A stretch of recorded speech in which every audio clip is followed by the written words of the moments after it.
Welcome to Fargo Invaders football. Our broadcast will start shortly.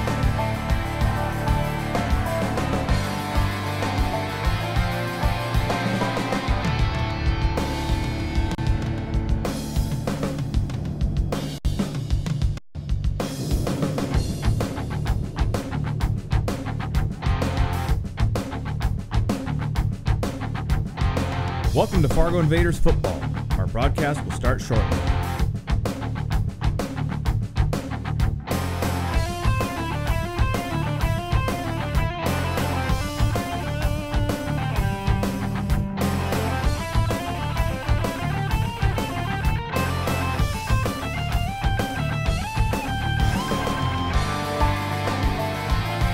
Welcome to Fargo Invaders football. Our broadcast will start shortly.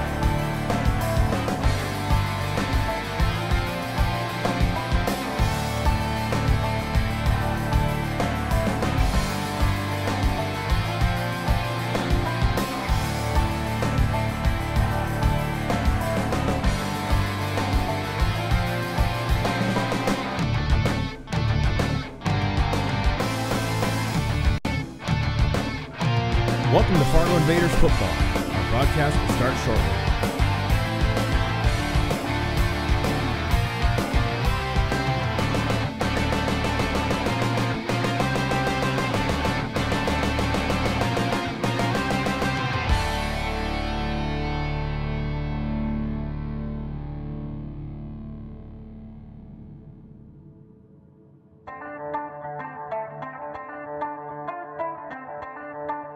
Welcome to Fargo Invaders football. Our broadcast will start shortly.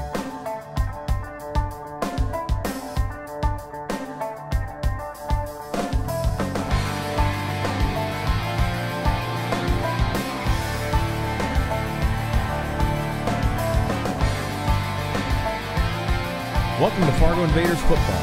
Our broadcast will start shortly.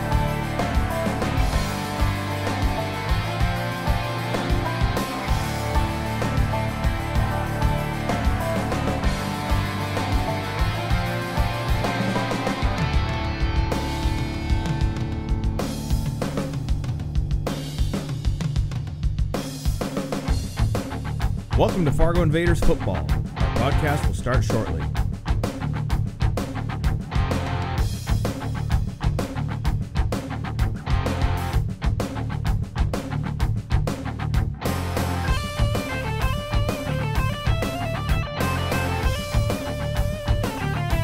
Welcome to Fargo Invaders football. Our broadcast will start shortly.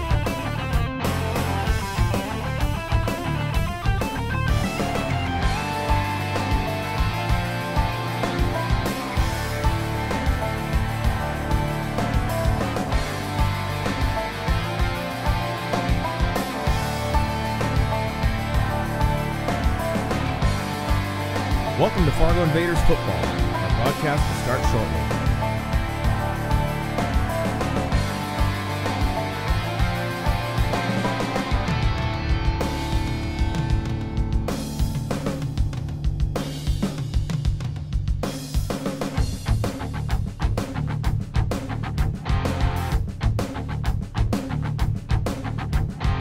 Welcome to Fargo Invaders football. Our broadcast will start shortly.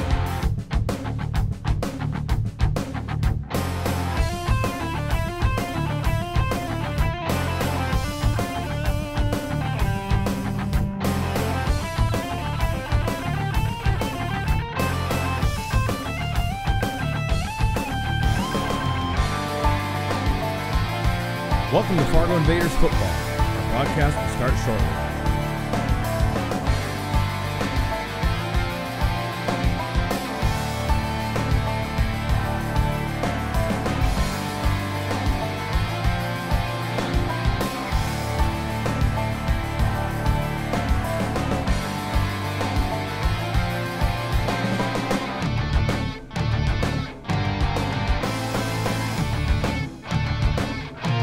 Welcome to Fargo Invaders football. Our broadcast will start shortly.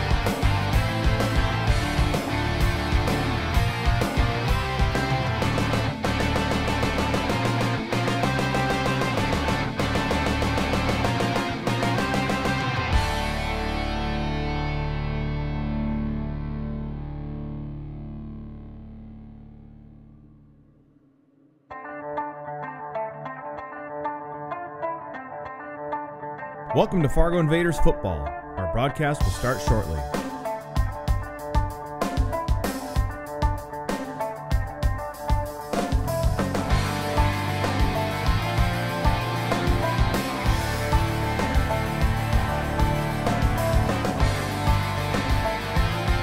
Welcome to Fargo Invaders football. Our broadcast will start shortly.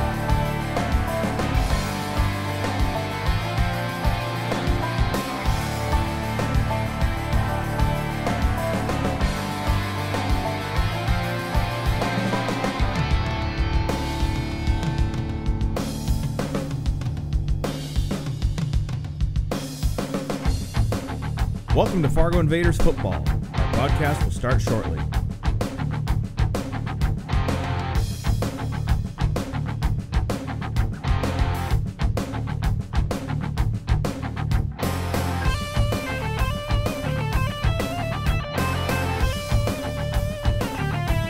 Welcome to Fargo Invaders football. Our broadcast will start shortly.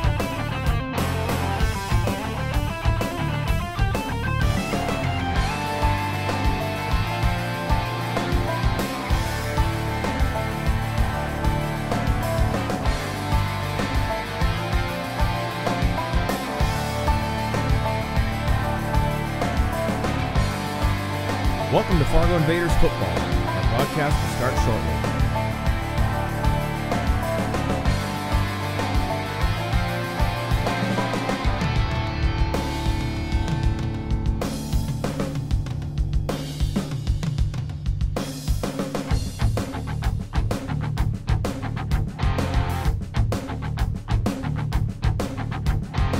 Welcome to Fargo Invaders football. Our broadcast will start shortly.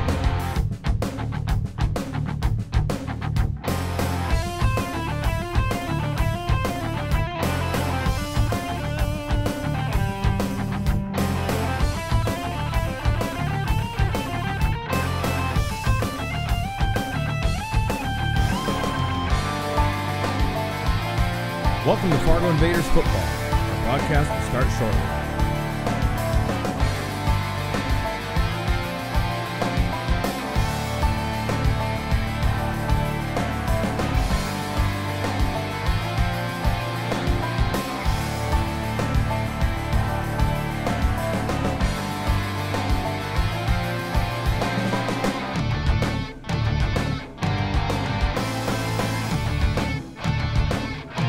Welcome to Fargo Invaders football. Our broadcast will start shortly.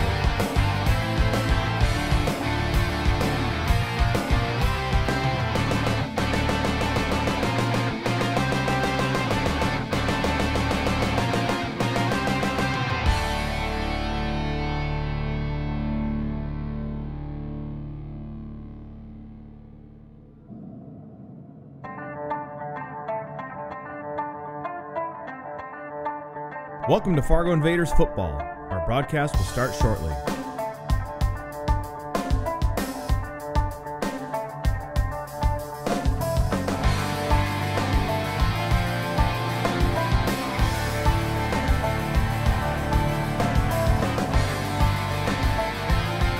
Welcome to Fargo Invaders football. Our broadcast will start shortly.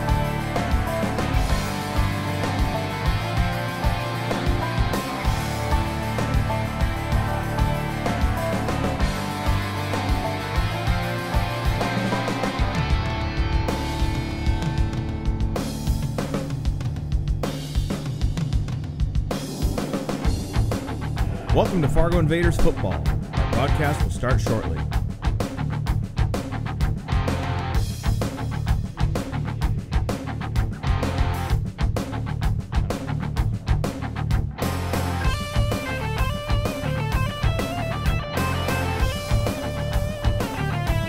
Welcome to Fargo Invaders football. Our broadcast will start shortly.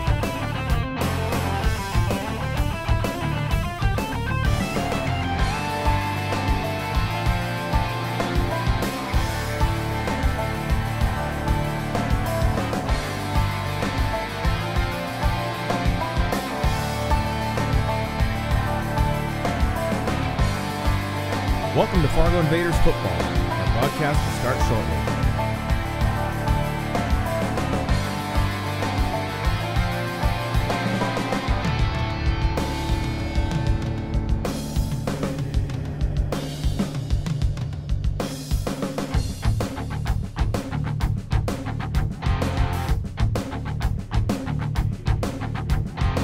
Welcome to Fargo Invaders football. Our broadcast will start shortly.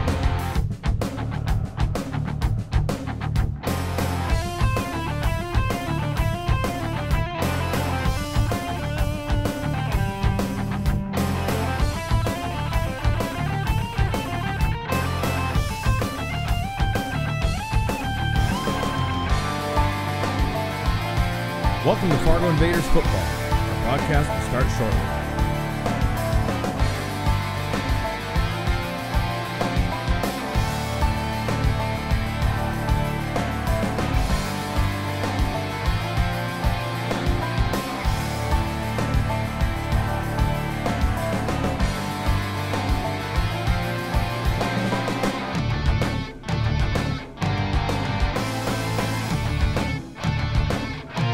Welcome to Fargo Invaders football. Our broadcast will start shortly.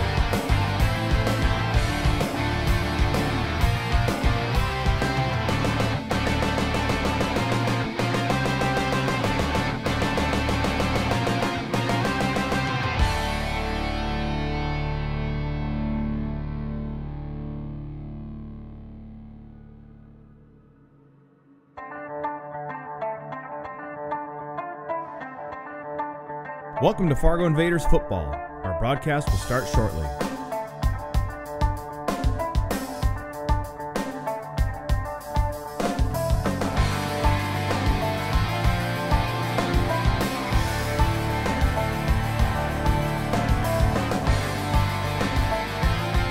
Welcome to Fargo Invaders football. Our broadcast will start shortly.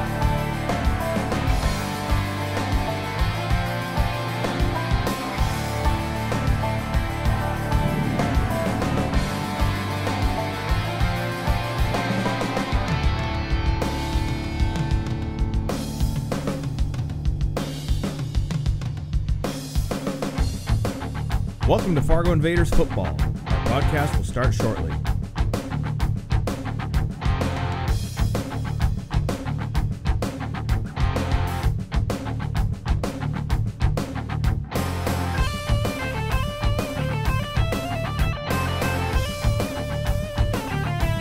Welcome to Fargo Invaders football. Our broadcast will start shortly.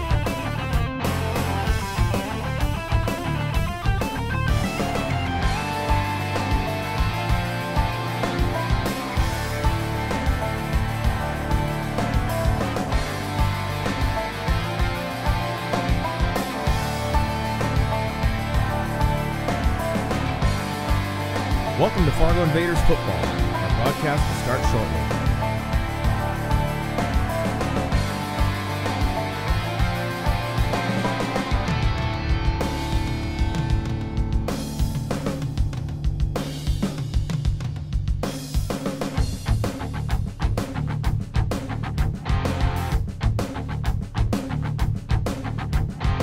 Welcome to Fargo Invaders football. Our broadcast will start shortly.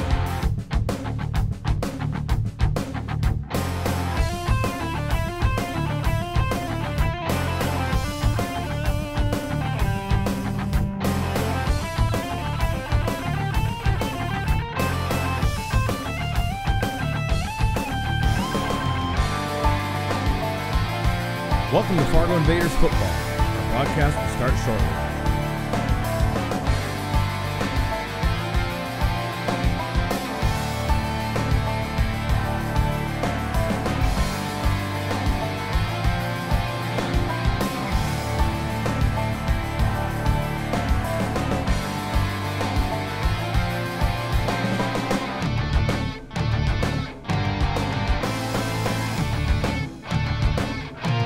Welcome to Fargo Invaders football. Our broadcast will start shortly.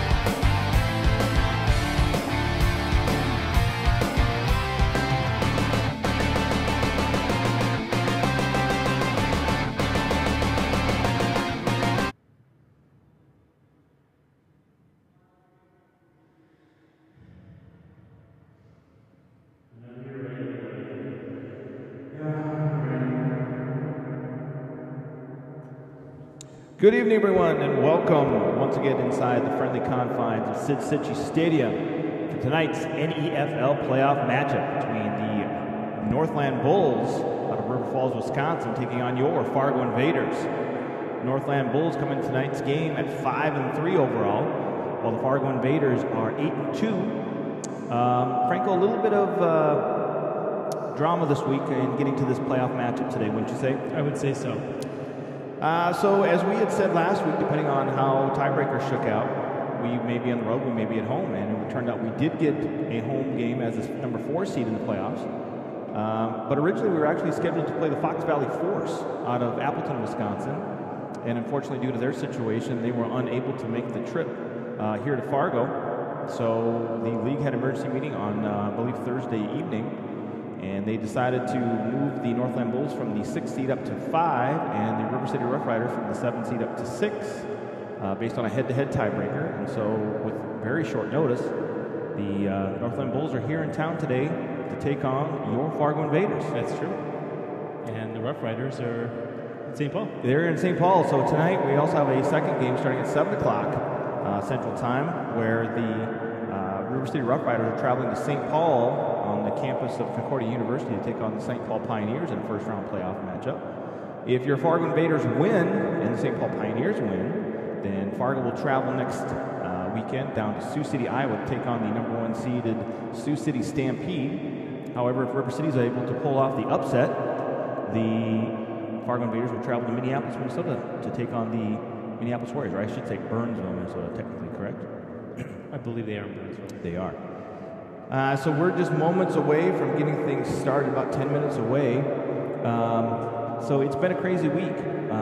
First off, I want to give a shout out to our friends, the Tri-City North Stars, who are playing their opening round playoff game, hosting the Minnesota Storm. Currently, they're up 17-0, although the Storm are currently driving on the Tri-City North Stars right now. So they're leading 17-0. So if you were with us last weekend, we kind of did I guess you'd say, almost say an emergency impromptu. I would say an emergency broadcast, yeah. And we traveled to Grand Forks, North Dakota to cover the Tri-City North Stars as they prepared to get a playoff spot and make it into the playoffs of the NPFL. I do wish I was in that booth right now with the air conditioning and the nice seats. My little fan on the floor isn't quite good enough. It's doing a great job, but it's nothing like an air conditioner. I mean, we had to turn the air conditioner down. I know. It was sitting in the back of my freshly shaved head by our one and only Johnny Gray. Who are we going to be able to have him on the sidelines live today? It's possible. We're having all sorts of, as always, with live broadcasts, we have technical difficulties, but I think that we have a broadcast going right now. Oh, good. That is good for everyone to be able to get a chance to hear from some of the players on the sideline. And looks like the players are getting set here shortly. The captains are ready to walk out onto the field to do the coin toss. So that'll be happening shortly. I could update the clock here. Why don't I do that? You could do that. Get that clock ready. Yeah. Let's see. It's going to be 8 minutes and 40 seconds. Tonight, to this week, if you're obviously a big football fan, like a lot of you people that are watching these games are, the NFL started training camps this week, so I think all teams are reporting now. Did that happen this week? That happened this week. It is going. I mean, we are probably just days away. Actually, isn't the Hall of Fame game tomorrow or Sunday? We should have a game. No. Yeah. It's August. It's not till another week? August. Where's the calendar? Where's my phone? Where am I? What day is it? I don't even know where my calendar's on my phone. Next weekend is like August 2nd. It's 2nd or 3rd or something. Mm-hmm. No, so it's not. No, it's the 4th, maybe. We could probably look it up on the internet. It's the 4th? It's the 4th. Your birthday's on the 4th? That's nice. I will always remember that. But do you know if there's a football game on your birthday? She does. No. She said yes. No, she said that was the 4th. She just knows what day of the week. Because that's important. Well, I guess. The matriarch. Exactly. Captains, her birthday. Captains are meeting to determine the coin toss. If we can see what's going on down there. Referee's going over which one is heads and which one's tails. So exciting day for football. First home playoff game in the NEFL for the Fargo Invaders. They have obviously won league championships in the past, but that was with a couple different leagues. And now this year, this is their first home playoff game as a member of the NEFL. So we're going to get set to go here pretty soon. August 2nd is the Hall of Fame game. August 2nd. I just wanted everyone to be clear. I was off on my weekends a little bit here. I guess it's still only July. And what are we going to do during the national anthem, my friend? Are you going to do a commercial break during that?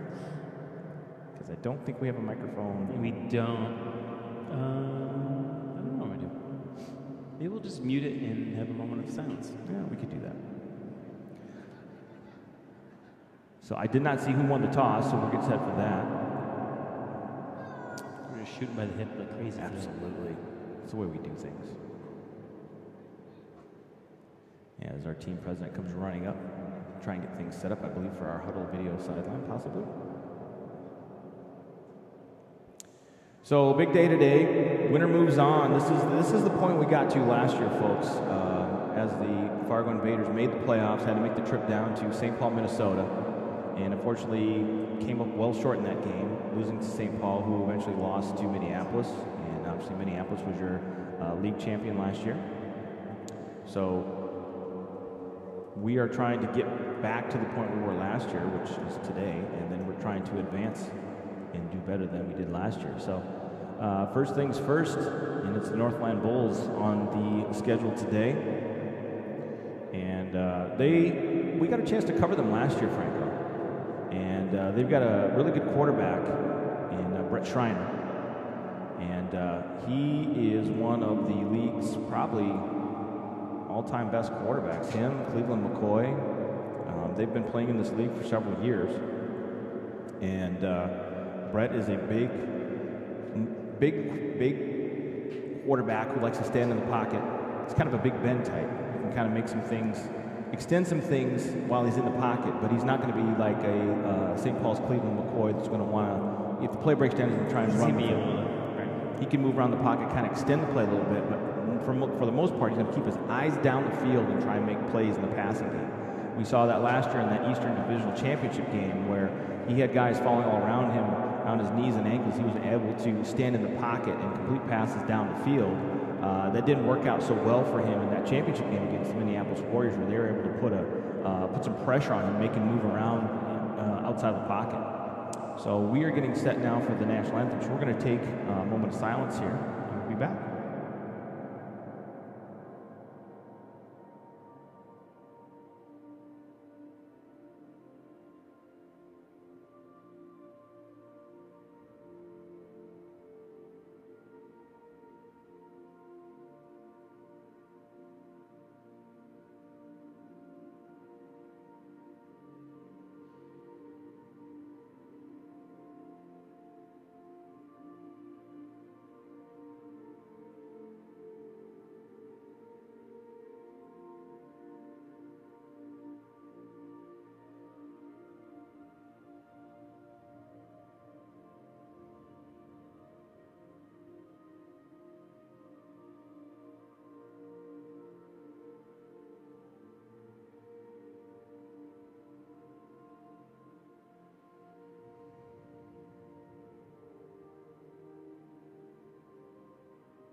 Thanks to those who have served our country in the past, present, and future.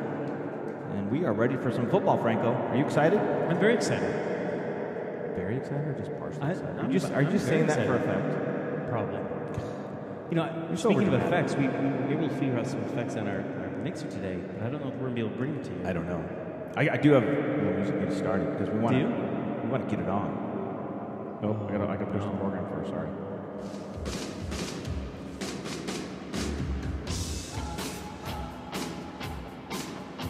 Good. I know. You know who it is? I believe that you've been obsessed with him for about 3 weeks now. It's only been a week and a half. How long have you been playing this? Since, yeah, because we talked about it that night. It's exciting for you then. I know, right? That's right, folks. When you hear Get It On, Bang a Gong by the Power Station, it's time for Fargo Invaders playoff football. I'm jacked up. I'm all jacked up on Mountain Dew. So we will see who comes out so we know who is kicking and who's receiving. You know, I really feel like a big fan up here.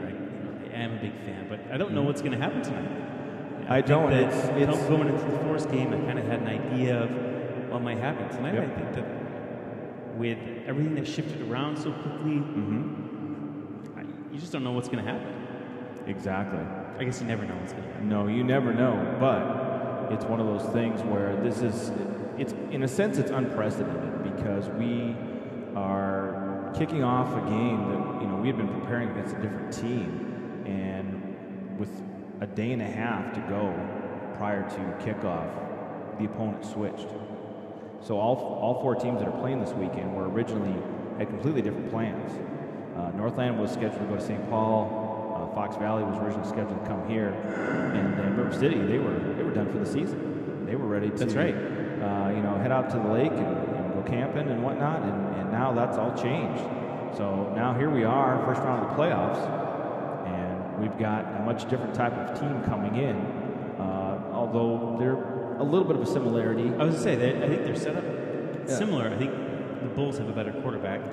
They do. I mean, although on paper, I know that the Fox Valley Force have a capable quarterback, TJ Arndt, who had been playing in the league for several years. But both teams have good defenses.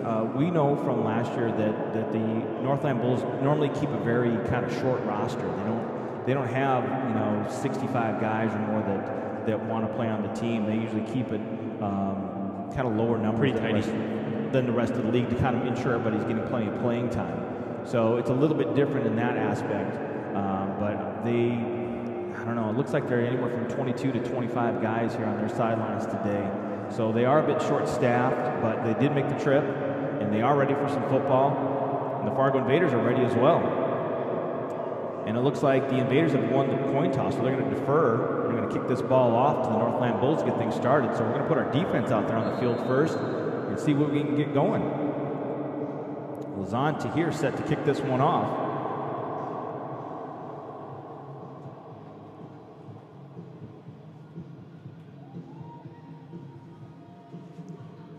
Lazan strides into it, gets this one off, and we've got playoff football back in Fargo, North Dakota once again.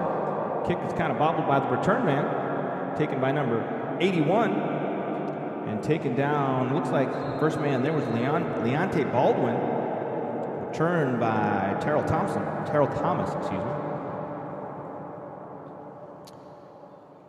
Starting on defense today for the Invaders, DeAndre Liggins, Anthony Antonio, Tareen Smith along that front line. Linebackers, Derek Fulton, Derek Alexander, Jameis Neal. Cornerbacks, Jordan Perkins, Josh Gatling. Also out there in that secondary, Stephen Othello, Joey Eggert, and Vinny Holmes. Put Stephen's name up there. Excellent. He's kind of a veteran in the backfield. Most of the time, these Northland Bulls go 3 and 4 wide receivers, so they're going to open with the trips to the right with Brett Schreiner back in the shotgun. Fakes the handoff, looking downfield, going to try and throw it deep. Pass broken up nicely by Jordan Perkins. Pass intended for Michael Van Leer. Hit him in the hands, unable to come up with that catch. Jordan with some good coverage there. I was saying good enough coverage to break that pass. Yep. Due to this being part of real life, some of the available players for the Invaders are unavailable today. A couple of their cornerbacks are not here today. So that means next man up. But obviously you got that quarterback of that secondary back in Stephen Othello, who's been gone over the last couple games and also a couple of weekends where we haven't had games. Man in motion is Thomas. Schreiner pitches out, fumble in the backfield, ball's loose, recovered by Anthony Antonio. And just like that, first big break of the game goes the Fargo Invaders. They come up with the ball and get a chance to start in great field position.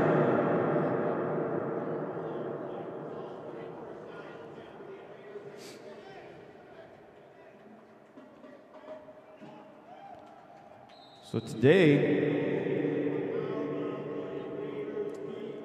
starting at the quarterback position, running back Brandon Jones, Javante Johnson's nursing a injured hand. We'll wait to see if he gets a chance to play. So Brandon Jones in the shotgun. Gonna just run this one up the middle, looking to follow his blocks. Gains about a half yard on that one. So today in the quarterback position, the Fargo Invaders are going to have Brandon Jones in, and also Nick Jackson will get some playing time at the quarterback position. We'll wait and see if Javante is able to give it a go at any point during the game. I saw him warming up prior to the kickoff, Franco, and I could see him throwing the ball, but I don't know how comfortable it is with his hand banged up a little bit. Handoff this time to C.T. Davis, gets nowhere. Back to the 20. The way they had that one marked after a gain of 1 by Brandon Jones on that first play, they lose a yard on that one. So bring up 3rd and 10 for the Invaders at the 20-yard line of the Northland Bulls here early in the first quarter.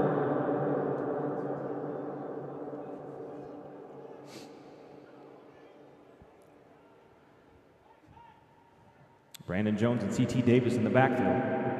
Jones looking to throw it. It's going to throw this one out to John Bonney, in and out of his hands.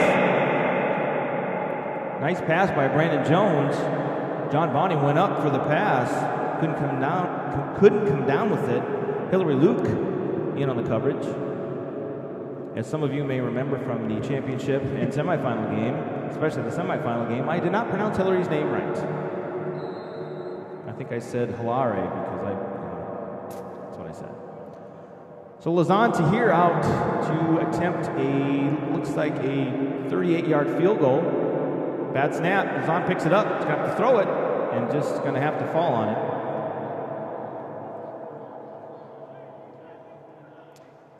So after taking advantage of that turnover, Fargo Invaders could not get a chance to get that field goal attempted. Bobbled on the snap. Was that a holder issue or a bad snap, Franco? I think it looked like a combination of both. It looked like a low snap and just the holder wasn't able to get it. Yeah, Javante Johnson is also the normal holder on extra points and field goals. So second possession of the day for Brett Schreiner and this Northland Bulls offense. I see their right tackle enjoys the crop top look. 4 wide receivers set for the Bulls. Handoff up the middle. Nowhere to go that time. Taken down by Anthony Antonio and Jameis Neal. Loss on that play, I believe, of a yard. Carry was by Kareem McDuffie.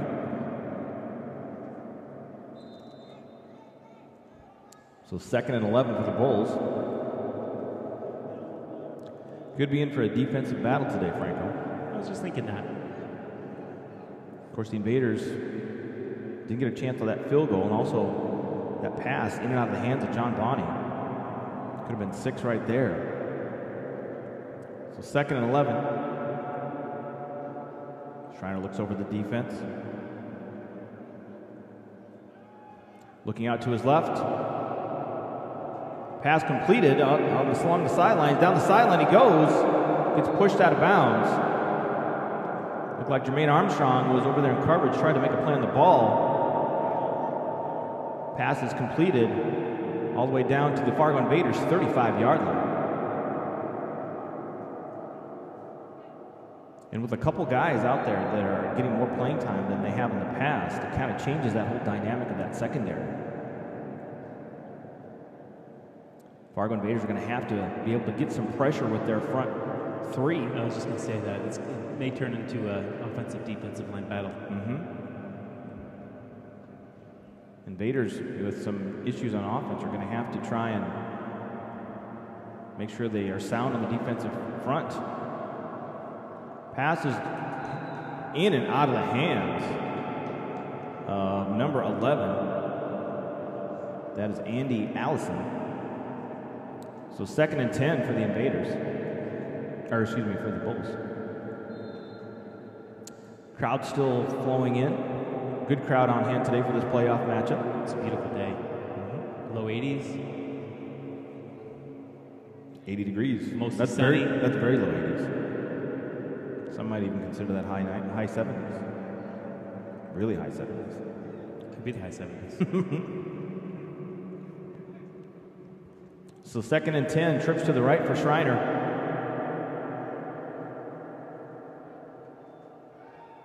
Drops back, he's got plenty of time to throw it, throws it out to the right. Too high, picked up by Josh Gatling. Still on his feet, gets a block from Joe Yeager. Down the sideline goes Josh Gatling, and he's going to be taken down by Brett Schreiner. So 2 possessions for the Bulls, 2 turnovers. So the Fargo Invaders defense doing their job. It's going to be really interesting if our defense can continue with the turnovers, if our offense can get something together here. I'm going to go out on a limb and just say they're not going to force a turnover every time the Bulls have it. It would be nice if they did. That would be a record.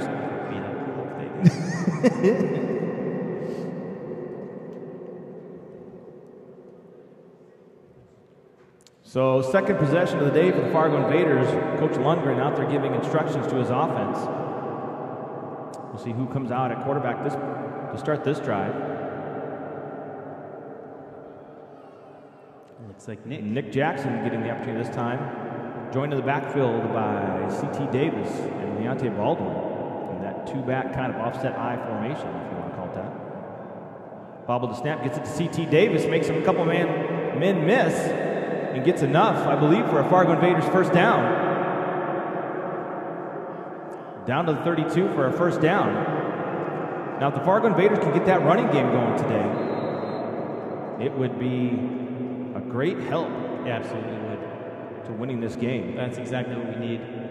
Anyway, Nick can throw the ball. He can. He was a recruit to North Dakota State University originally as a quarterback and tight end. Ended up playing tight end for them.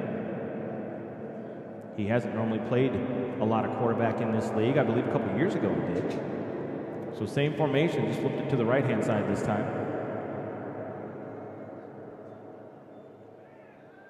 Nick Jackson makes a man miss, gets the pass off, complete, intended for John Bonney.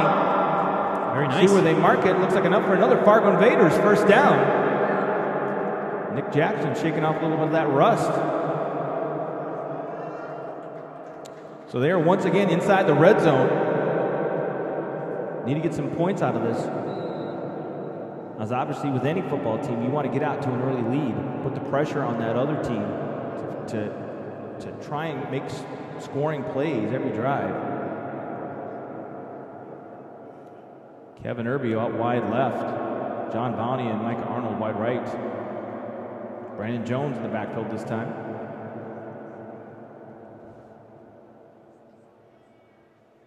Handoff this time to Brandon Jones up the middle. Gains about 3 or no, it looks like about 2. So 2nd and 8 for the Invaders.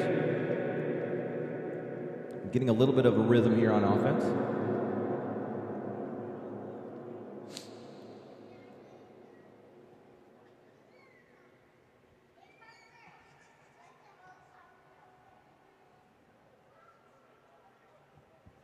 People are saying that we've got a big echo here. On what? On our audio. We're in the world's longest tunnel. Oh no, is the special effect taking effect and we don't hear it? I don't know. How about now, guys? Let us know if that's back, or we're back to normal. Nick Jackson looking to pass, overthrows his intended receiver, John Bonney. That'll bring up 3rd and 8.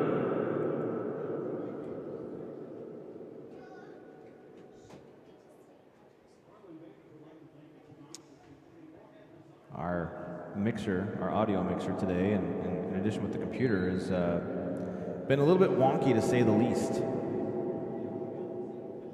If you're still listening to us, please put a comment up. Let us know if our audio is better, because we can't monitor it. Yes. One of the gremlins that we've been working with. Frustrating. The best producer on the planet. I think one of the gremlins are here locally because they weren't in your office.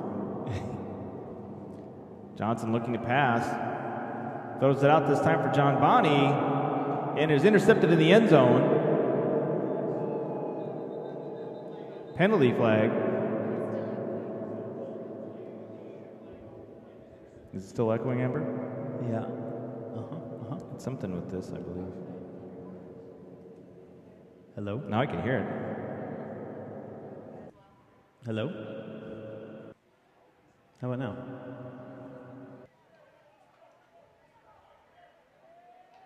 Okay. So it looks like that penalty was on the Invaders. The Bulls will decline that, and they will take over first and down at their own 20. You cannot hear Jace? So that'll bring up Invaders come away with no points once again inside the red zone. Offense is struggling right now. 2 steps forward, 1 step back for the Invaders.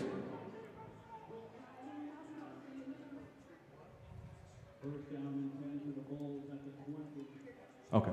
We're good now?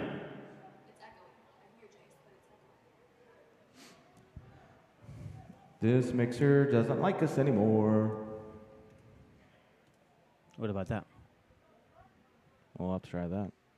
So Brent Schreider back in the shotgun.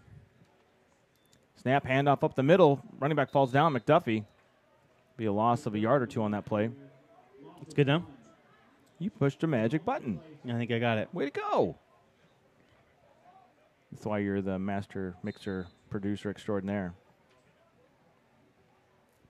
Thank you, Tasha. It looks like, okay. Thank you, Tasha. Now, if I can only get...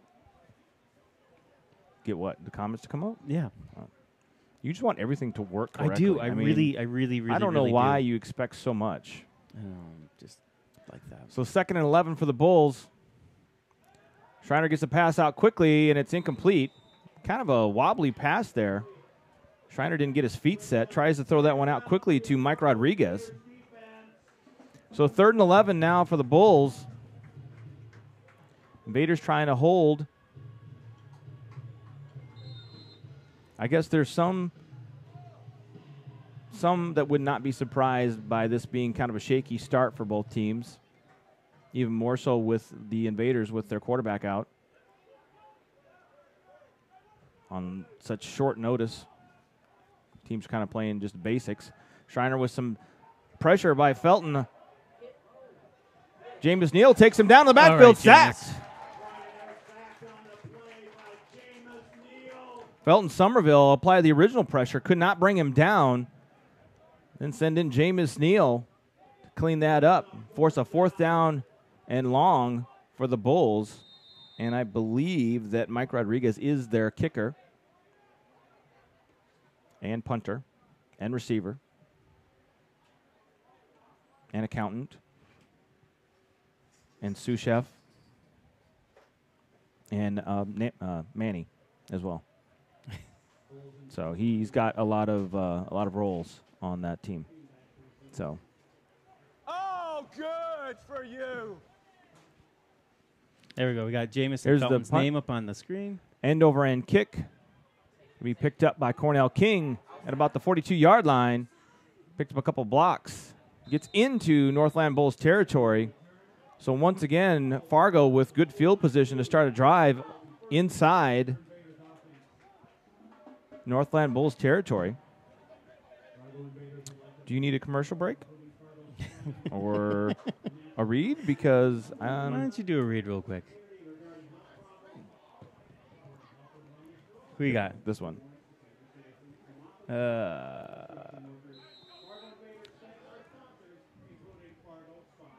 going to have to wait till the next break, maybe between plays. Yeah, I'm doing some other things. Okay. There, man.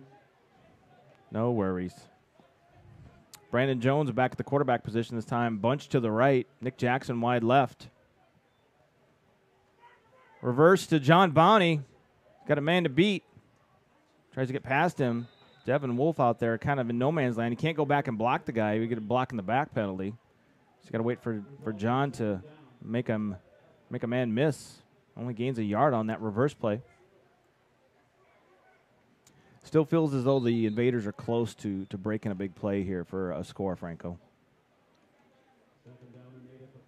Incomplete pass in the end zone to John Bonney. Another kind of an underthrown pass that was picked off in the end zone.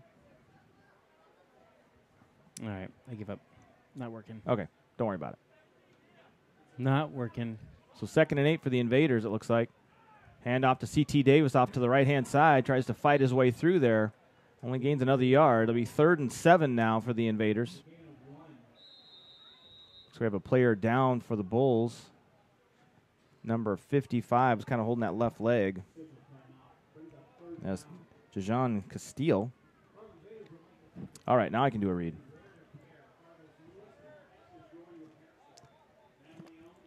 Oh, when you go to that one. Nope. Oh, you go to that one. Okay, good. Fargo Spine and Rehabilitation with Dr. Mark Vane is a natural health center that brings uplifting awareness to the surrounding community regarding health problems through personal and business relations, supporting health and wellness within all people from newborns to senior citizens, from office personnel to construction workers. That's Fargo Spine and Rehabilitation with Dr. Mark Vane. Which one are we doing? Microsoft? No, we're Microsoft sponsors us. Yeah, they do sponsor us. Mm-hmm. Sometimes when sometimes when the Invaders don't work, we just turn it off and we turn them back on again, and then we're back working 100%. This is me not understanding my software. That's what's happening here. Wait, did we get new software all of a sudden? No, we didn't. But let's say I got a new computer this week. What's not working? Everything's going wrong. It was so bad this week. So 3rd and about 7. We're still in injury timeout for Castile as he gets helped off. Not putting a lot of pressure on that left leg. We're going to hope it's nothing serious. But if you're getting helped off like that and you can't put any weight on that knee or that ankle, my guess would be is that maybe he's not going to be playing much more today. The linebacker, 6'3", 230. And that'll leave a big hole in the defense. I mean, it's a big dude. I'm just trying something, folks. Oh, my gosh. Gets Fargo Spine and Rehabilitation again. Yeah, that's... So 3rd and 7 for the Invaders. Nick Jackson slides back over to the quarterback position. Trips to the right. Arnold, Irby, and Bounty. Cornell King wide left. Brandon Jones in the backfield along with Nick Jackson. Nick with some time, swings it out to Brandon Jones. Gets past his man, turns it upfield. Should get it up for a first down at the 25-yard line. All right, Brandon Jones. Nice play there by the Invaders. Nick Jackson just swings it out to Brandon Jones, lets him get to work. So first down for the Invaders, threatening to get in that red zone once again. 3rd time's the charm, right? It is the charm. I've been told that. And I'm done messing around with stuff, so I can focus on the broadcast. Thank goodness. I have someone to talk to now. Ugh, sorry. Oh, my gosh. So 4 wide receivers set for Jackson, looking to throw. Nope, delayed handoff up the middle to C.T. Davis. That goes nowhere. That's going to be a loss of a couple on that play. That didn't fool anybody. Nope. With that pressure coming up the middle as it was, didn't give C.T. a lot of time or any room to really get anything going. So 2nd and 12 now.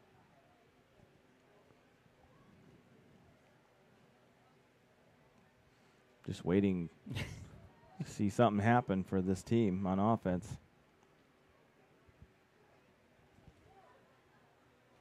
So four wide receivers set for Nick Jackson. Looking to throw this time. Scrambling. Still looking downfield.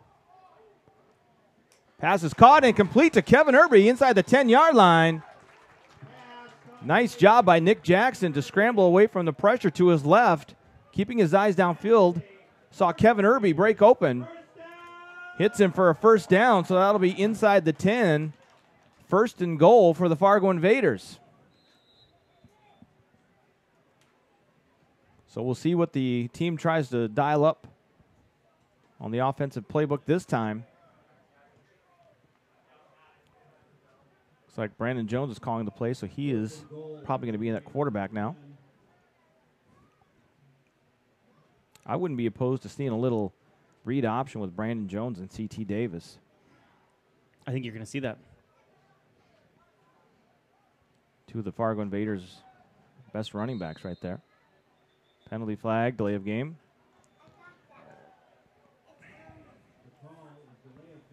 Got to keep your eye on that play clock, and that sometimes happens when you've got new people in different situations. So it'll be 1st and goal now from the 15 for the Invaders. Penalty flag.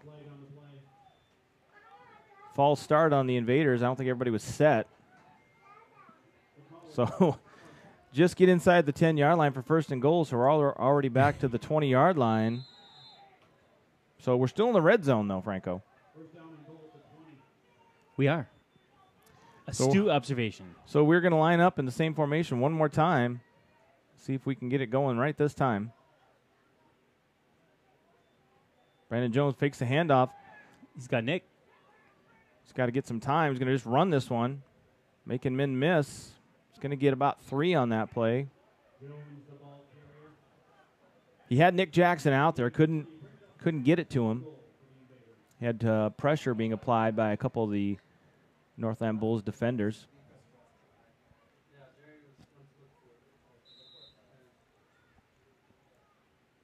So second and goal from, it looks like they mark him at the 18, it looks like. So we're almost through this first quarter, under 3 minutes to go. Fargo's had a number of breaks, but can't cash in on any of them. Toss play to C.T. Davis, reading his blocks, cuts back towards the middle, gets down about the 15-yard line. That'll bring it third and goal from the 15.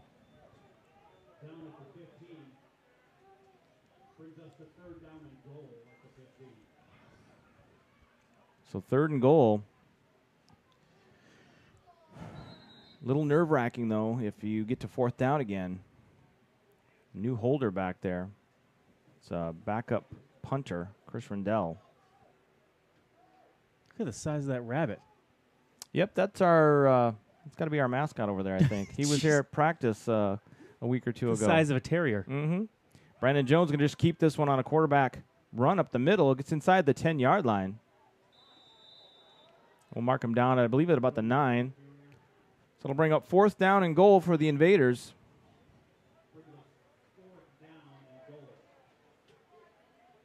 And we'll bring out the field goal unit one more time. We'll see if we can get the center to holder snap down.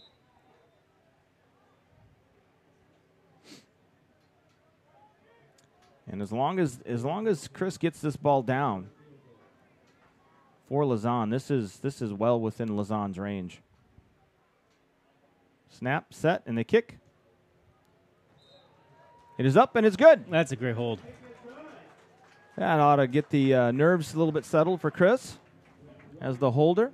So with 1:23 remaining in the first quarter, your Fargo Invaders have taken a 3-0 lead on a 26-yard field goal. I'm not sure. I didn't catch what yard line that they had set it down at. Fargo takes an early 3-0 lead here in the first quarter. Invaders trying to make do with what they have on their team right now. Offense, like I said, is a little bit out of whack today. I'm not sure if Javante Johnson will get any snaps today or not. So Invaders on the board. 3-0 is your score here in this opening round of the NEFL playoffs.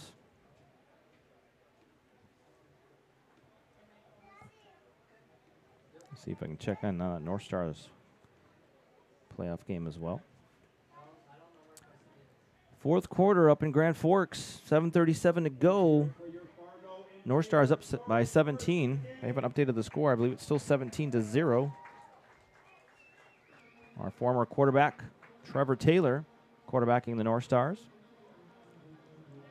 Another good sign at today's game is the ability to see Rajanel Jean-Baptiste on the sideline with his teammates.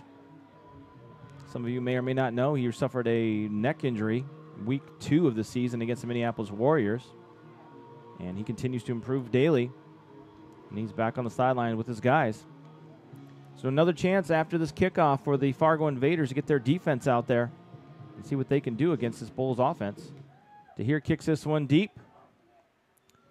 Thomas on the return once again. Tries to get to the left, cut back to the middle, still on his feet. Finally taken down at the 35-yard line. I saw a couple of just shoulders in there rather than hitting and wrapping up. You do that one too many times, some guy's going to bounce off it. I think we've had that earlier in the season. Yes, we have. So 1:11 on the clock here in the first quarter.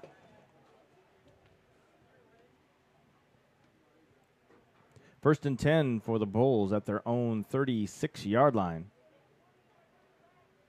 Schreiner and the Bulls come out in a 4-wide receiver set. Thomas in the backfield this time.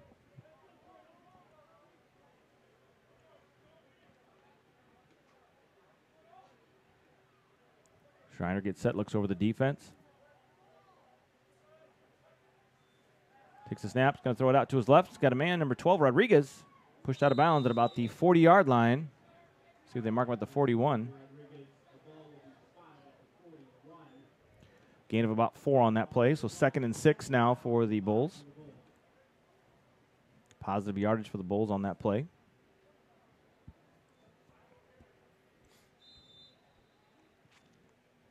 How's it coming over there, Franco? Pretty okay. Pretty okay? All right. Pretty okay. I'm getting a little adventurous, and I'm going to see if I can get this instant replay to work. You guys are doing good. Thank you. Good timing that time, That's Franco. Way to nice. go. Way to go. We're getting better. I know. I like it. 4 wide receiver set for Schreiner.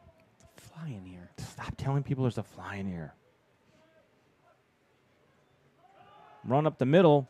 Taken down that time by, looks like Anthony Antonio. Nope. Take that back.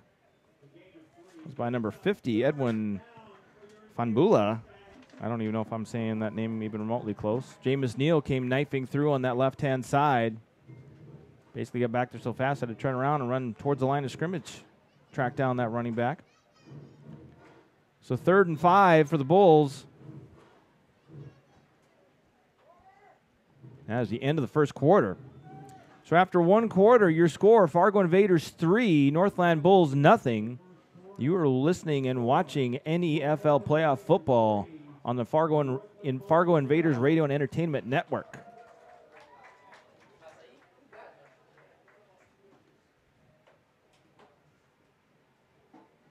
Do we have a commercial you're going to put?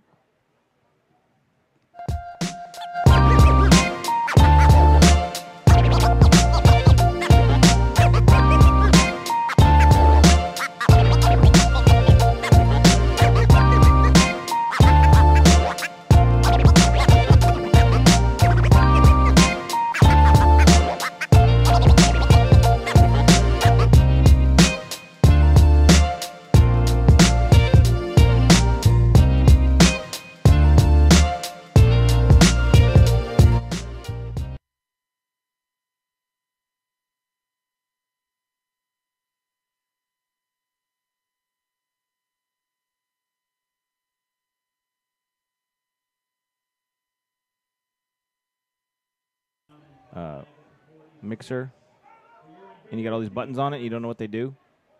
Now to try and put things back the way they were, we don't know how to do that because we don't know what the buttons do.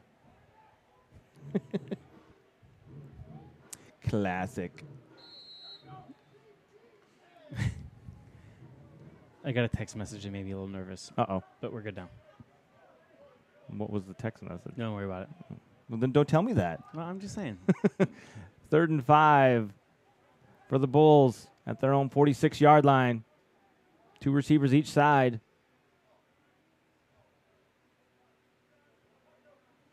Snap. Schreiner looking under pressure. Steps up. He's got a man. Is caught for a first down. Invaders are saying they bobbled it and it touched the ground, but to no avail. So that's enough for a first down at the Fargo Invaders 46-yard line. Gain of about 8 on that play.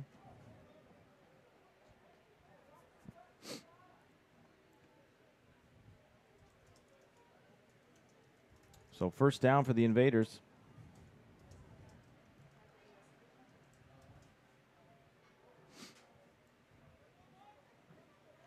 Bulls staying with that. Two receivers on each side. Man in motion.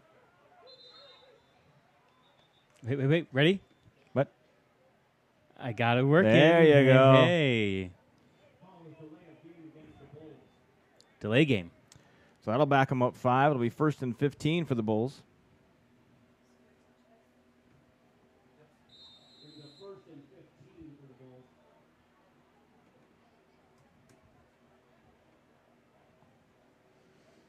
So the Bulls will be backed up a little bit here.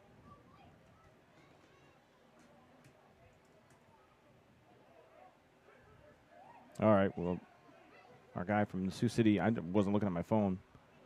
Coach, the Sioux City Stampede said our audio has been fixed, Franco, so, you pushed the right button on that. Schreiner handoff up the middle to Thomas, taken down by Anthony Antonio. Smith both there as well.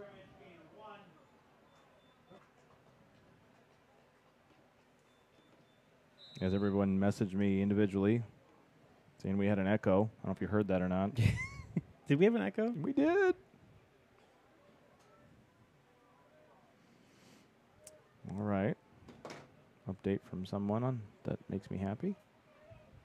See, you're getting good text messages. There's a fly in here, Franco. It's my fault. Jeez. Careful. Sorry. Did I hit you in the head that time? 2nd and 15 for the Bulls. Snap. Gets the pass off. It's batted up in the air off the receiver's hands. Pass was intended for Michael Van Leer. So 3rd and 15 for the Bulls.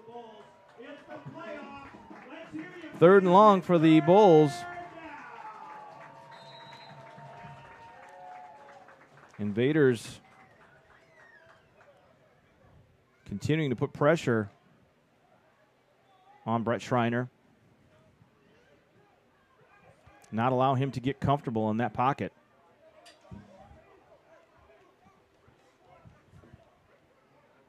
With this Invaders defense, you never know where the pressure is going to be coming from. Schreiner with time this time. Antonio, there's Liggins. Oh. Gets out of that potential sack. Pass over the middle, caught by Rodriguez. Taken down inside the 30-yard line. There is a penalty flag down. But a penalty marker in that situation, I'm going to guess it's going to be defensive holding. Although I do see a couple of Fargo Invaders pointing at the Bulls.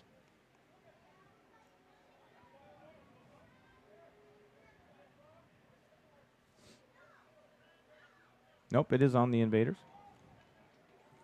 Penalties decline. It'll be a first down for the Bulls once again.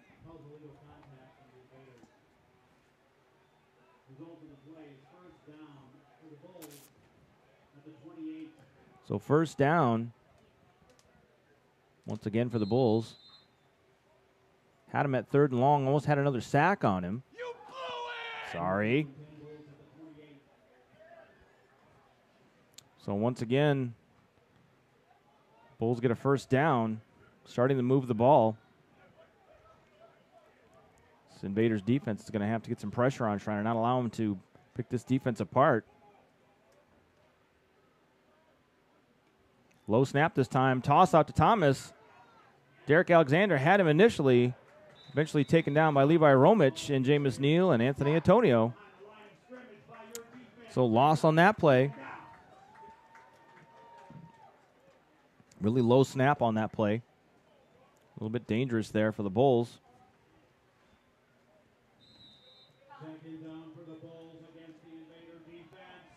So 2nd and about 12.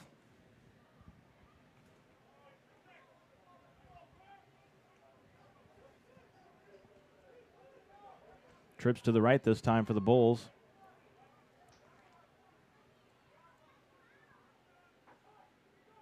Going to be offsides on Jameis Neal, or encroachment. Pass is incomplete. Look at 5 yards.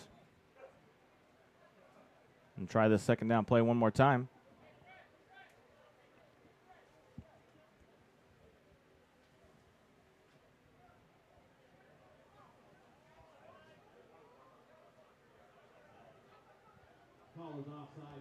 So we'll try this again.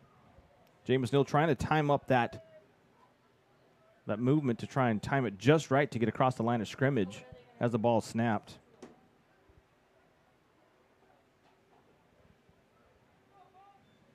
So it'll be 2nd and about 7 now for the Bulls.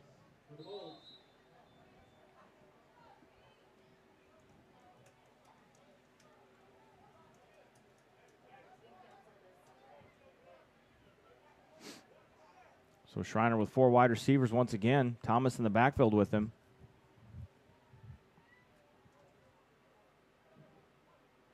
Snap, he's looking to throw out to his left. He's going to scramble up in the pocket.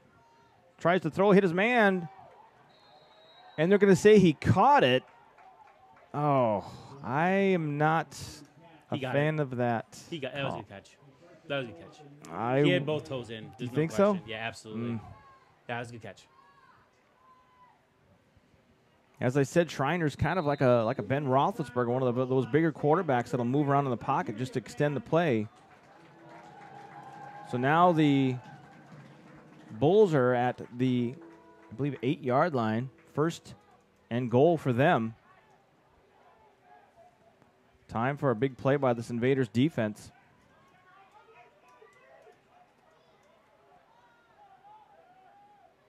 Trips to the left this time.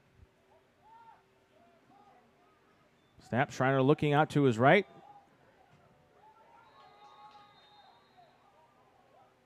Referee is marking it as a completed pass inside the 1-yard line. So second and goal for the Bulls inside the 1-yard line of the Invaders. Bulls threatening to take a lead.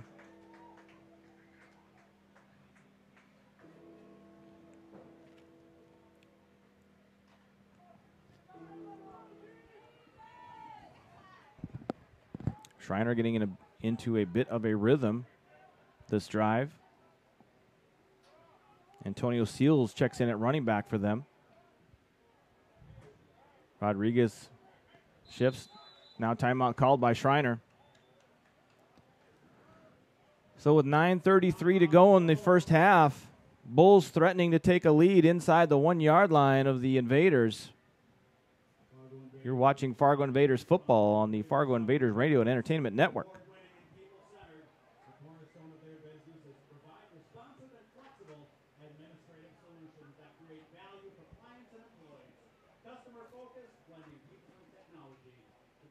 Where can get your phone and computer repaired? At Wear Repair. With no appointment necessary, you can bring your devices in right away. Have our knowledgeable staff do a free diagnostics to determine the problem. Stay up to date by checking the status of your ticket online. All of our services come with a warranty. Wear Repair also does web development. Stop by Wear Repair for all your phone and computer repairs. And we're back.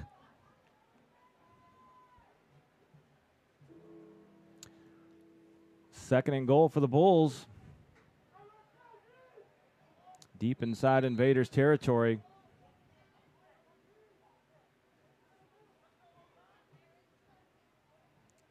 Seal still in at running back for the Bulls along with Schreiner. The backfield.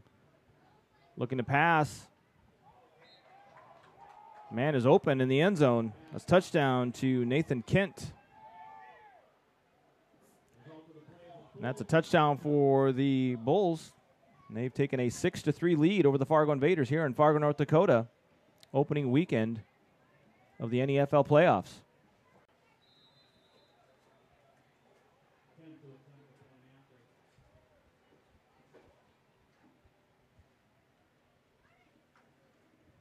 So now after catching the touchdown pass, looks like Nathan Kent will be out there to attempt the extra point.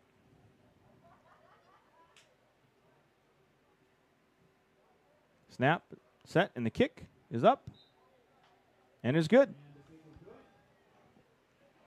So with 9:33 remaining in the first half, the Northland Bulls have taken a 7-3 lead over the Fargo Invaders. We'll go to a quick commercial.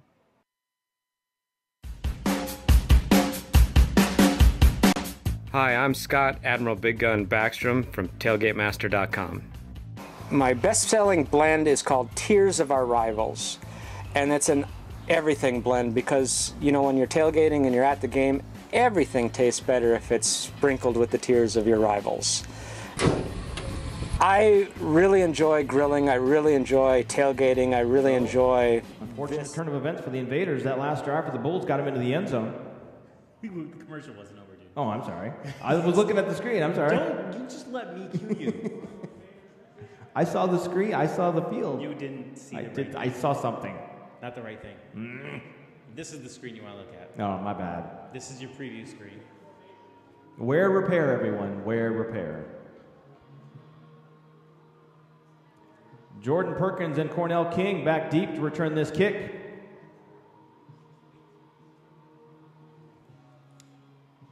And Rodriguez has the ball fall off the tee.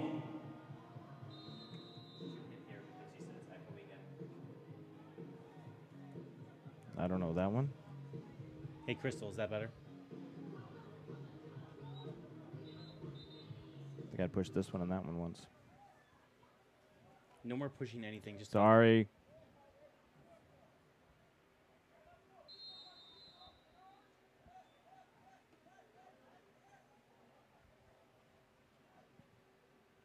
Rodriguez kicks this one off. End over end. Going to be taken by Perkins at about the 11-yard line. Cuts back to his left looking for blocks. And is out to about the 20-yard line. The Fargo Invaders will start their next possession. 1st and 10.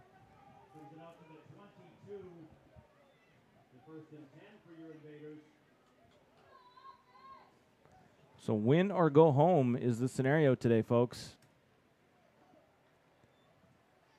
And the Fargo Invaders are trailing here in the second quarter, 7-3 to the Northland Bulls. Traveled all the way from River Falls, Wisconsin to take on the Fargo Invaders. Both teams coming off less than 2 days of prep for this game.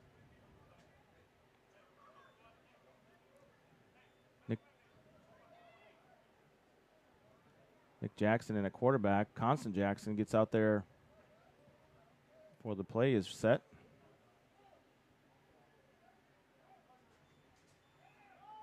Hayden Zenner with the carry. Nice to see him back, trying to turn the corner. Plowing ahead, taken out of bounds. All right. First down, Hayden Zenner. Nice to see Hayden back. He got injured in our first game of the season, was out in a number of weeks with a high ankle sprain.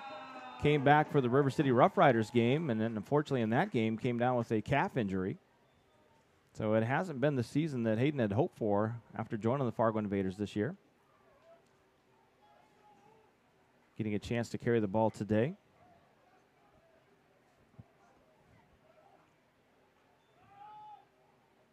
Once again, Zenner up the middle, running over people. Another first down for Hayden Zenner and the Fargo Invaders.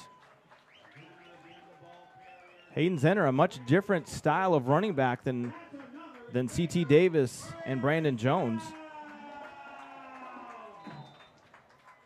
Nice running there by Hayden Zenner on back-to-back plays. Gained about 27 yards in 2 plays. And really, that's the kind of run we've been waiting for him to do all season long. Absolutely. Nick Jackson hands off one more time to C.T. Davis up the middle. Cuts back over the middle, still on his feet, still going down at the 35-yard line. Mark him at the 34. Nice run by C.T. Davis. 3 straight runs for the Fargo Invaders.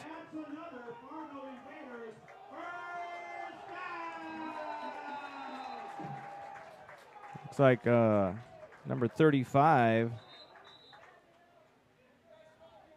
Looks like Rosales was not happy with something. Helmet. I thought he took it off on the field. I don't think he had it knocked off. I didn't see. But he was trying to get the referee's attention after a while. Taking your helmet off will definitely do that. Yep, so he's on to the sidelines currently. So 1st and 10 for the Invaders at the Bulls' 34-yard line. Nick Jackson, penalty flag on the play. 2-yard gain on that. Encroachment on the defense. So the Invaders will, I'm sure, take the 5 yards and replay first down.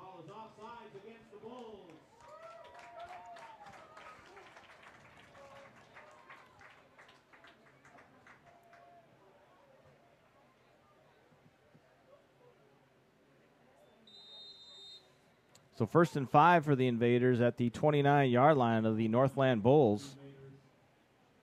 Invaders trying to find the end zone for the first time today. Trailing 7-3. About just past the halfway point of this first half.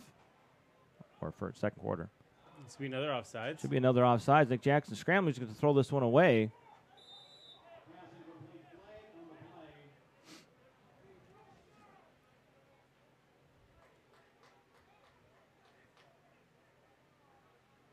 Now I don't see a penalty flag. Yeah, no flag.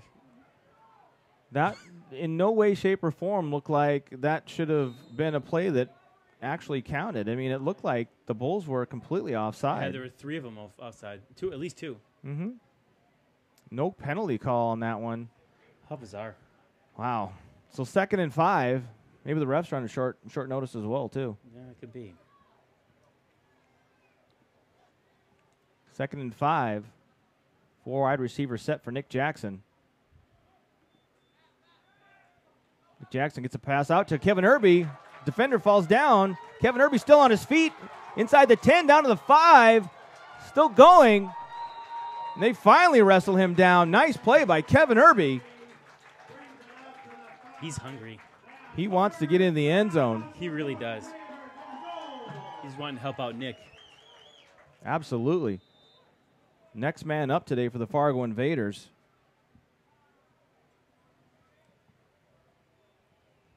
Nick Jackson's thrust into a quarterback role today instead of his normal tight end role.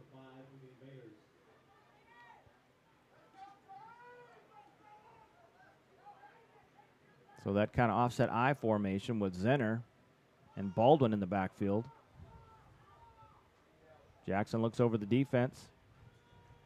Handoff once again to Zenner, plowing forward down to about the 3, gain of 2. So 2nd and goal for the Invaders. Threatening to get in the end zone for the first time today. I think something that's going to work into the Invaders' favor is that they've got offensive linemen playing defensive line as well. So they're on both sides. And we definitely have We've got numbers personnel to be able to wear them down. One side. So Irby and Arnold out to on the wide on the left. John Bonney wide right. Baldwin and Zenner in the backfield once again with Jackson. Handoff to Zenner. And he's into the end zone for a touchdown. Right. Fargo, you betcha. Fargo answers on their next possession with a touchdown of their own, taking a 9-7 lead over the Northland Bulls. That time really spurned on by some big runs by Hayden Zenner. Then a nice pitch and catch from Jackson to Kevin Irby. Gets him in the end zone to take a 9-7 lead.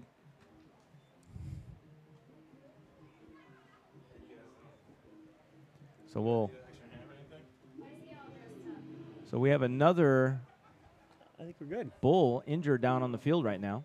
So, Mr. Franco, if you could possibly go to a commercial break, that would be swell.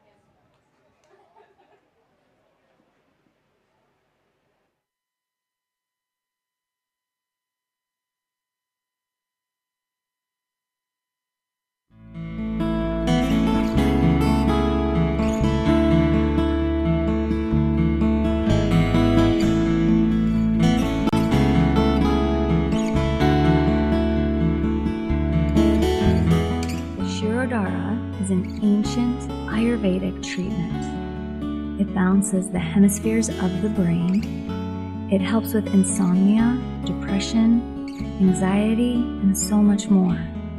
It's a deeply relaxing and rejuvenating experience, which can be greatly profound for the body, mind, and spirit.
Hi, I'm Scott Admiral Big Gun Backstrom from TailgateMaster.com.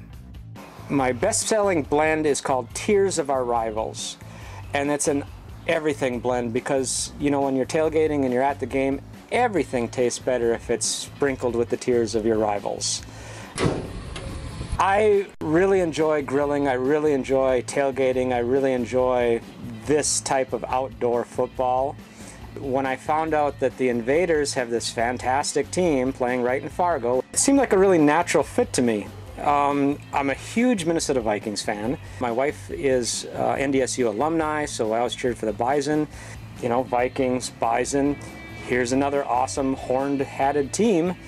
At my very first Invaders game, I was there probably 10 minutes, and I suddenly felt like I'm home. Make sure you check out the concession stands. I'm grilling up burgers and hot dogs. I hope if I can bring anything to the Invaders, it's just a little bit of entertainment. If I can help out a little bit, why not? TailgateMaster.com is a proud sponsor of the 2017 Fargo Invaders. Where can get your phone and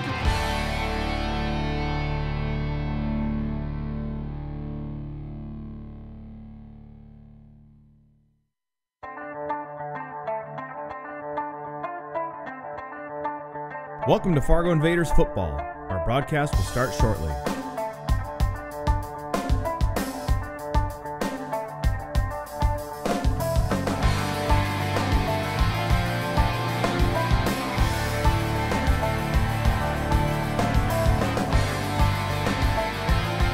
Welcome to Fargo Invaders Football. Our broadcast will start shortly.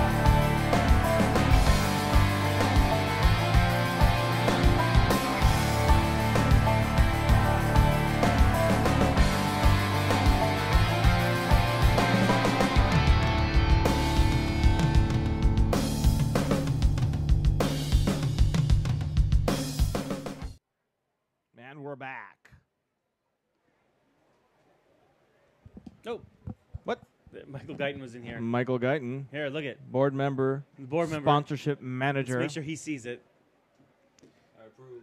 It looks like Rosales, one of their defensive backs, is the one being helped off. Looks like number 35. So he's being helped off with some assistance. So that's the second individual player that's been injured for the Bulls individually. See if I can say individually or individual a couple more times. I would like you to do it more. That's me as an individual talking and saying the word individual or individuals or individualize as many times as possible. Looking for an individual point at the end exactly. of this. Oh, fumble the step. And the extra point. No. And that continues our adventure in extra points and field goals. So the score remains 9-7 Fargo. Today they've had a field goal and an extra point that they couldn't even get the kickoff on a bobbled snap. I'm going to go out on a limb here and suggest maybe they see if someone else can possibly hold that one. Maybe they should be working on it now on the side. Yeah. Where's our special teams coach? Michael Guyton, you're a board member. Make it happen. Do your thing.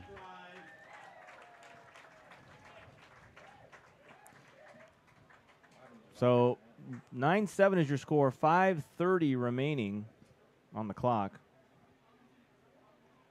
as we get set for this kickoff. As Lazan and Chris Rendell talk about what happened on that. They got to get out there and get ready for this next kickoff. Who's the long snapper there? Chad Is it McQuaid. Chad? Yeah, see, he's been consistent. Mm-hmm. He's just the holder, I guess. Yeah, I'm. Who was the holder from them? Number 54. Somebody might need to put a jersey on. Is it LOI signed? No LOI.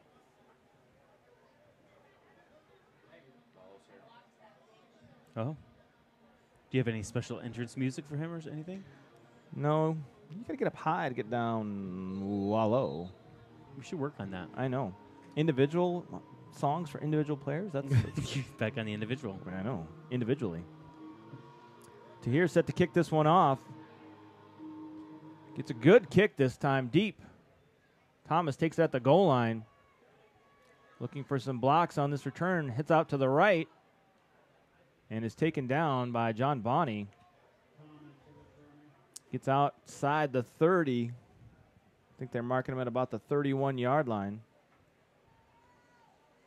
So 1st and 10 for the Bulls on this possession, trying to regain the lead.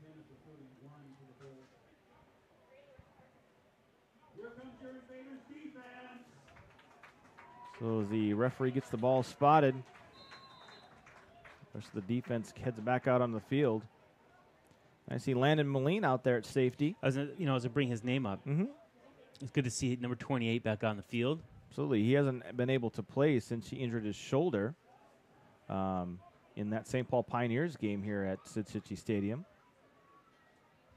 So Schreiner once again with 4 wide receivers.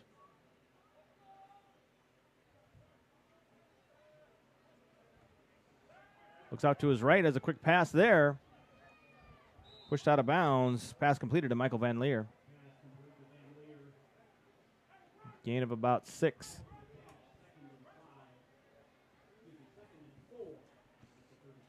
Second and 4. I would almost say that Schreiner and the Bulls are going to stay away from Josh Gatling's side, which is going to mean Jermaine Armstrong and Jordan Perkins got to be ready to go on that side of the field. I don't know how many times Schreiner tried to take a shot on that side of the field with Josh Gatling, but one of those passes was picked off by Josh.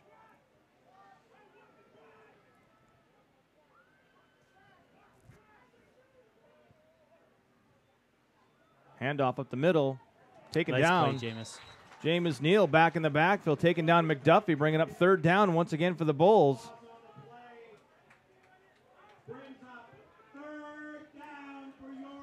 Third and about 5. A short 5, a long 4. As the PA announcer tries to get the defense fired up and along with the crowd. Shaking our camera and broadcast. It's all right. Sorry about that, guys. Lets everybody know that people are into it. So Schreiner with his 4 wide receivers looking the defense over.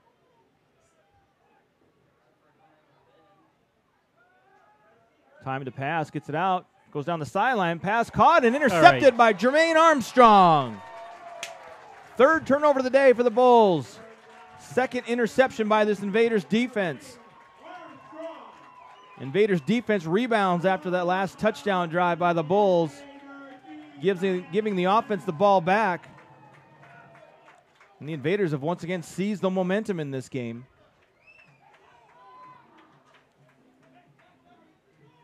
We'll see what the offense can do this time. Nick Jackson running the offense last possession. Was able to get that pass to Kevin Irby. 7 points would be nice going into the half. I wouldn't be opposed to that. Nick Jackson with Brandon Jones in the backfield. I think they got their jumbo package out there. I think I saw Anthony Antonio walk out there as a tight end. Brandon Jones off to the left, cuts back towards the middle. Gain of about 6 or maybe 7 on that play, even 8. No, it just passed it. So yeah, a gain of almost 8 on that play. So 2nd down for the Invaders. About 3.5 minutes to go in the game, clock running. Invaders would like to have the ball for the rest of this quarter and get a score before halftime. Keep all that momentum they've just gotten.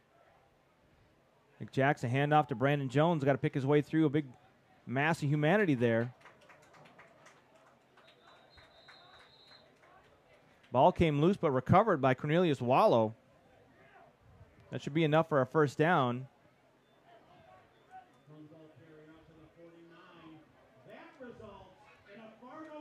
So another 1st down for the Fargo Invaders. Hayden Zenner checks in at running back once again. We know what happened last time he got on the field. 2 long runs and then finished it up with a couple short ones for another touchdown.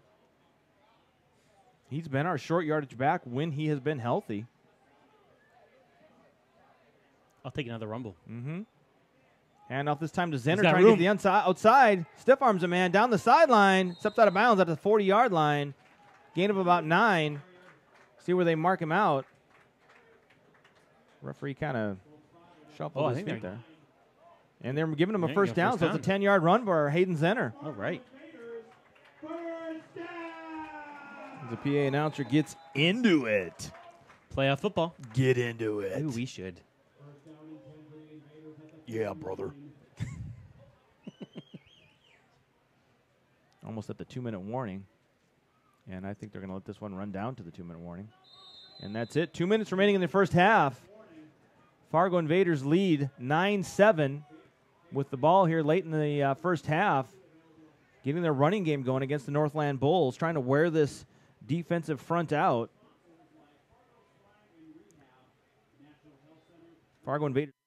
Where can you get your phone and computer repaired? At Where Repair. With no appointment necessary, you can bring your devices in right away. Have our knowledgeable staff do a free diagnostics to determine the problem. Stay up to date by checking the status of your ticket online. All of our services come with a warranty. Where Repair also does web development. Stop by Where Repair for all your phone and computer repairs. And we're back. And we're back. I want to know what that button does. Everything. It does everything. Well, because that says something about TTR USB to main. I wish that was written in English. Somebody knows what that means somewhere. I know. If you're watching and you know about the Behringer X1204 USB mixer, give us a call right now. Good? No? Maybe? Nobody knows anything yet. My goodness. Fargo with that jumbo package still out there, along with Nick Jackson, Hayden Zenner in the backfield. Going to continue pounding that rock. He's got to get to the outside. He's got a block by John Bonney. This time they'll mark him down after about 4-yard gain. No. 5? Well, it depends. 6? Good spot. Nope. Now they move it. Now they're going to move it there. It's a 4-yard gain. It's a 4-yard game? Yes. Referee stops the clock. I believe we have a timeout by the Invaders. Push the timeout graphic. Would you like me to read something? Read something. Tell me what you're going to read. Let me look at the list.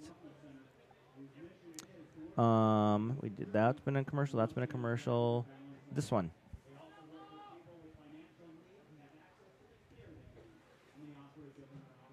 Ottertail Minn-Dakota Coaches has been providing quality motor coach and school bus transportation for over 44 years. They can transport your group across town or across the country, meeting the transfer needs for your group.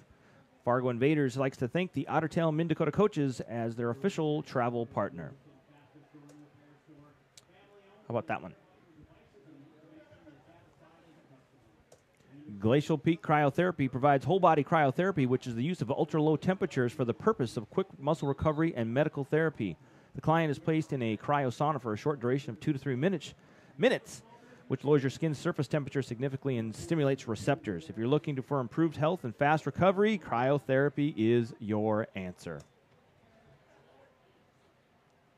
So 2nd and 6 for the Invaders. Hayden Zenner gets a break now with C.T. Davis coming in the backfield. 3 wide receivers for Nick Jackson. Fakes the handoff, rolls right. Throws it out. Underthrown. Tries to get it to Micah Arnold. Nice play fake there by Jackson in the offense. Had plenty of time. I thought he might have been looking to throw that one short to John Bonney. Instead, tried to get it to Micah Arnold for the first down. So 3rd and about 6 for the Invaders. Let's see. They are just outside the range of Lazanta here. However, the adventures in kicking today have been not exactly quite as fruitful as we would have hoped. Yeah, I'm not sure I'd go for a record-breaking kick today.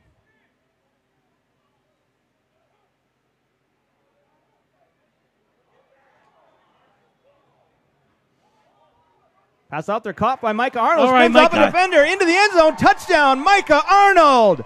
Touchdown, Fargo. You betcha. Nice move.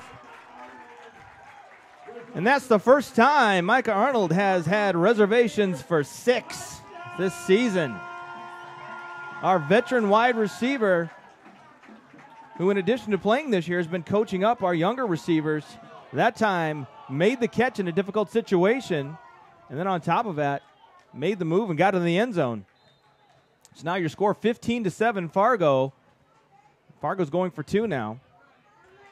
If they can go for 2 the rest of the game and hit on 50% of them, they'll be all right, right? If you say so. You're better at I math. say so. I was told there would be no math. That's why I signed up.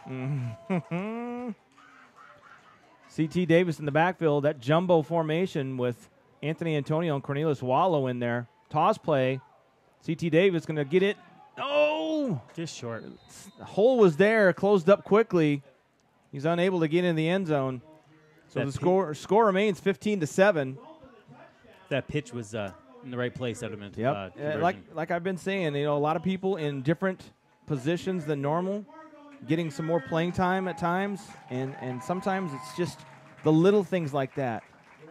Catching the snap cleanly, getting that pitch out to the running back cleanly. And sometimes it's just a bit off, and it kind of affects the whole play. So your Invaders are up after trailing 7-3. They've scored back-to-back touchdowns and lead 15-7.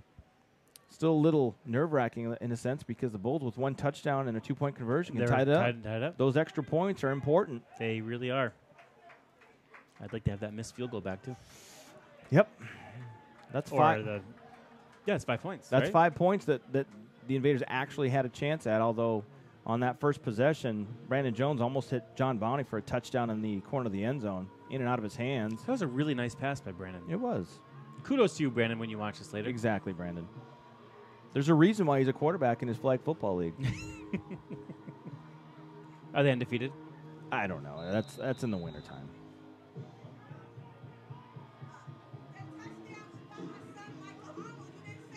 Oh, I did. I did. Returned by number 15 for the Bulls, taken and fallen down by the Invaders. Takes it out to the 32-yard line. I think Micah's mom is getting me confused with the PA announcer. But it's true what they say. We all look alike. I know she's in from out of town and absolutely is very excited to watch them play. I will have to go tell her at halftime that it was on the broadcast I said it.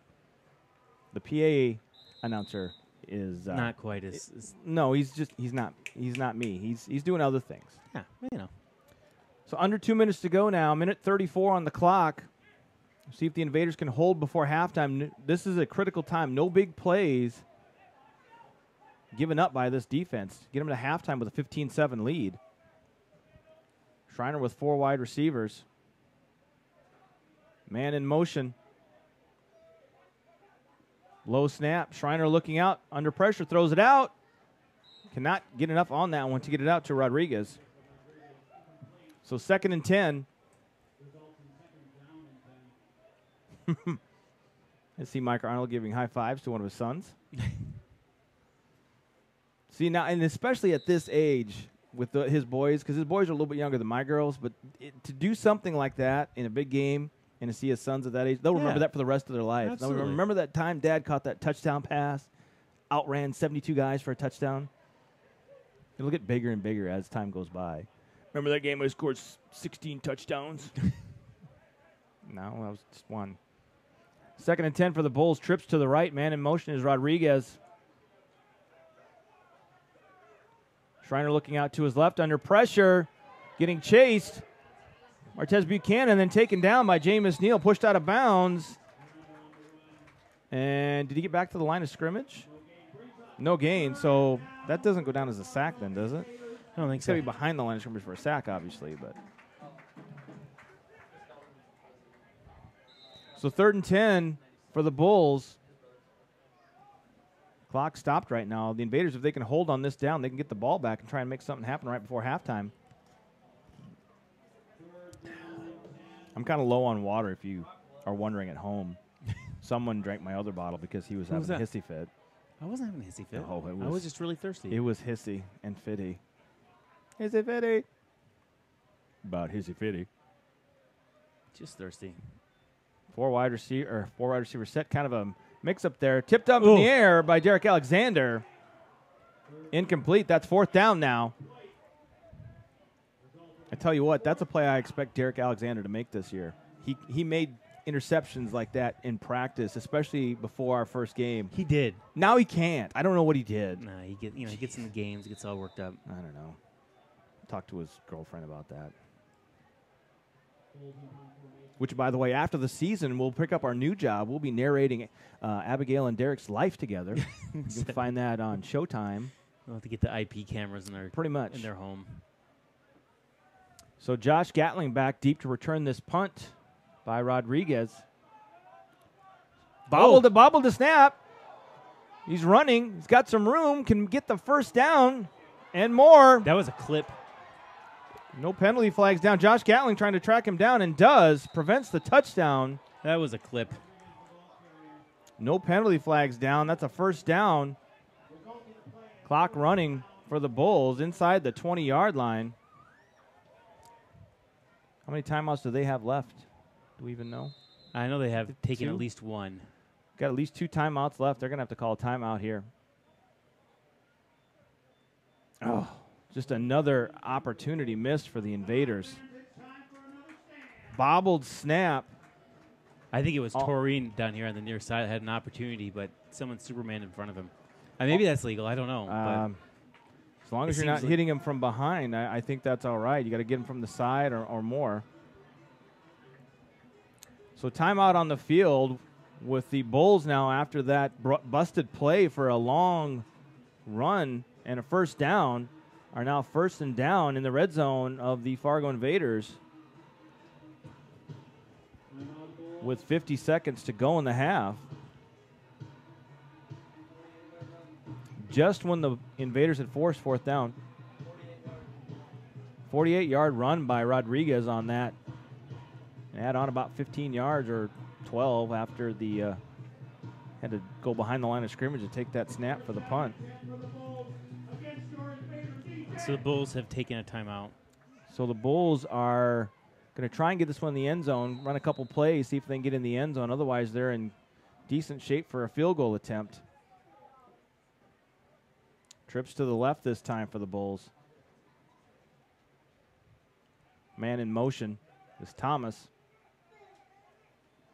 Blitz up the middle. Schreiner nowhere to go. Taken down, sacked. Anthony Antonio says hello. And that will be their last timeout. Mm-hmm.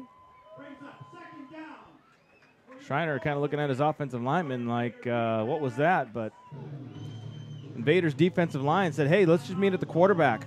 Have a party there. And really, they've been unstopped at the middle for the most part. When the Invaders bring that pressure, they're tough to handle up front. So 2nd and 15 with 42 seconds remaining in the half. The Invaders trying to keep the Bulls out of the end zone and off the scoreboard right before halftime.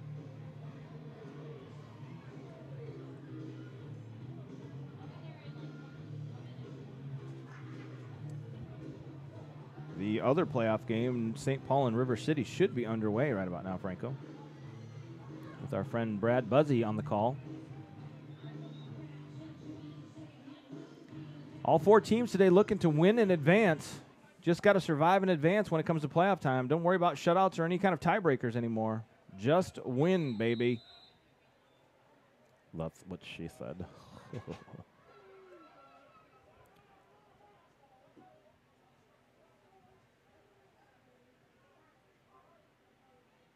Schreiner trying to draw the Invaders offside, I think. Taking his time. Snap. Under pressure. Anthony Antonio once again in the backfield. They cannot stop that man up front. 3rd and 20. They backed him up to almost to the 30-yard line. Mark it at about the 29. Clock is running. Under 23 seconds to go in the first half. Schreiner looking to pass. Got some time this time. Throws it out quickly. Taken down. Inbounds. Clock will continue to run. It's 4th down. They're trying to get their field goal unit out there. 8, 7, 6. I don't think they're going to get this one off. They're not going to. And that's it. That's the end of the first half. That's the end of the first half. Your score, Fargo 15, Northland 7, halftime of the NEFL opening round of playoffs. Fargo Invaders will get to receive the kickoff to start the second half. So for Matthew F1 Franco and myself, Jace Denman, we're going to take a little bit of a break, I believe, right? Absolutely. It's time for that. 12 minutes on the clock and counting. So enjoy your 12 minutes, folks.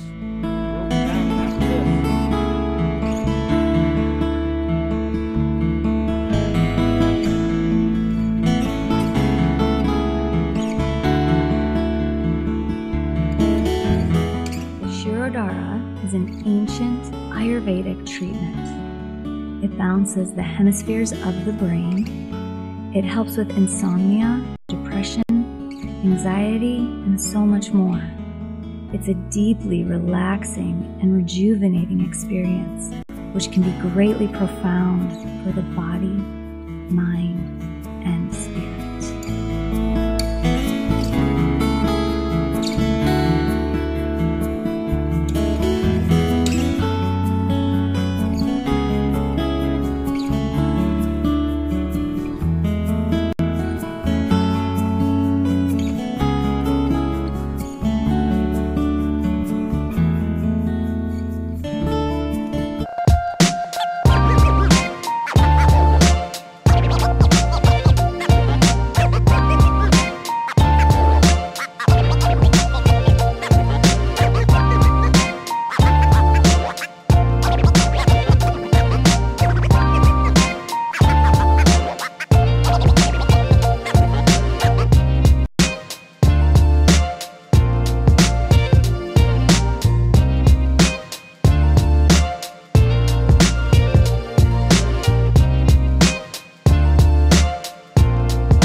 Hi, I'm Scott Admiral Big Gun Backstrom from TailgateMaster.com. My best-selling blend is called Tears of Our Rivals, and it's an everything blend because, you know, when you're tailgating and you're at the game, everything tastes better if it's sprinkled with the tears of your rivals. I really enjoy grilling, I really enjoy tailgating, I really enjoy this type of outdoor football.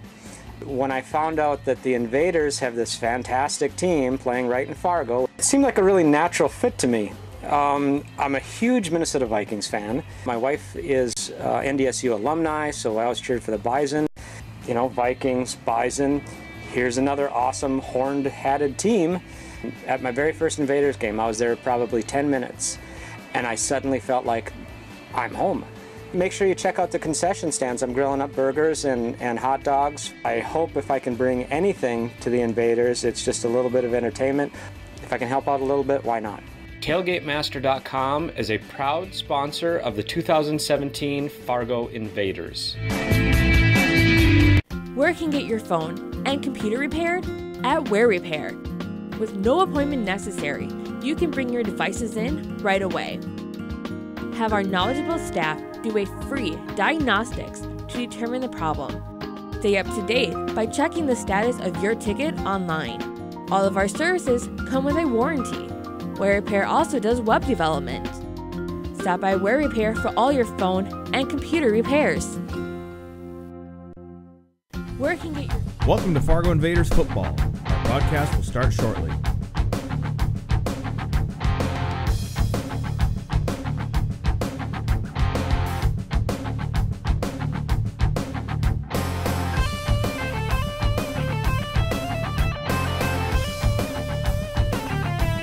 Welcome to Fargo Invaders football. Our broadcast will start shortly.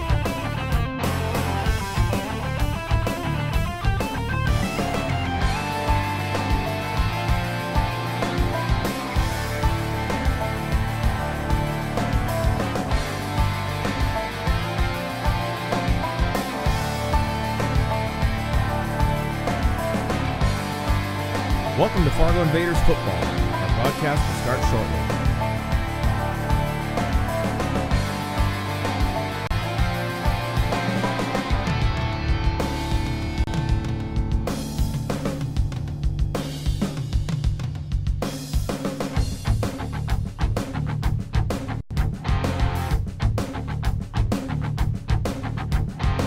Welcome to Fargo Invaders football. Our broadcast will start shortly.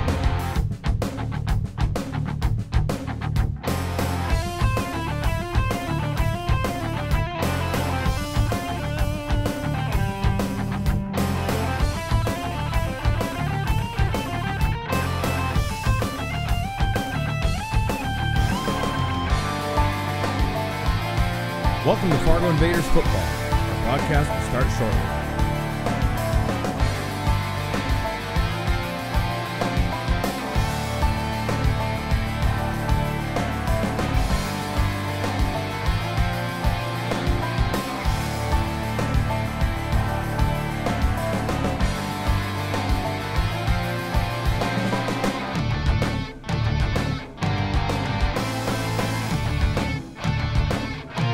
Welcome to Fargo Invaders football. Our broadcast will start shortly.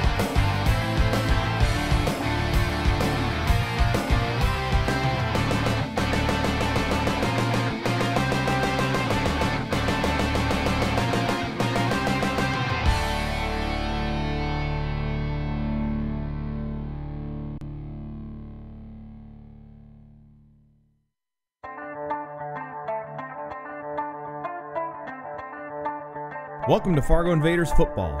Our broadcast will start shortly.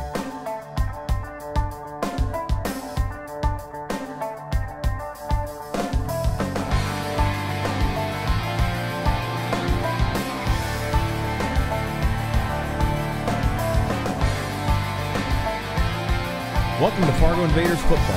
Our broadcast will start shortly.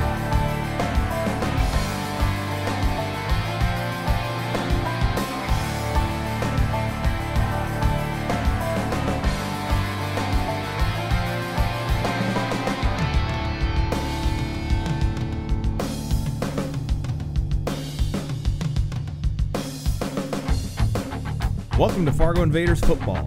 Our broadcast will start shortly.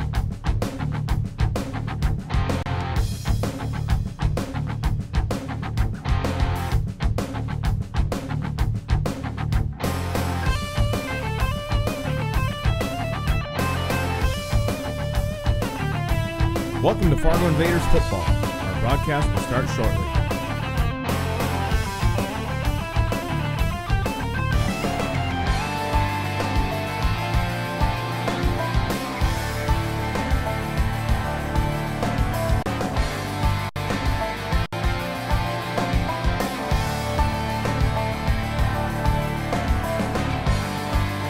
Welcome to Fargo Invaders football. Our broadcast will start shortly.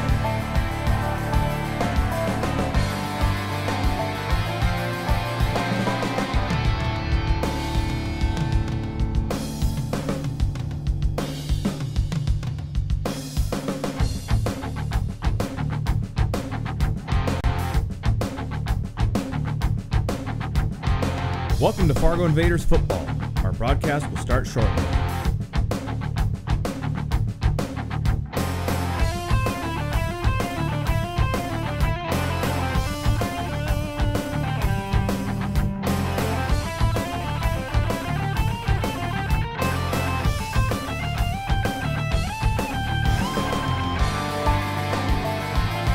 Welcome to Fargo Invaders football. Our broadcast will start shortly.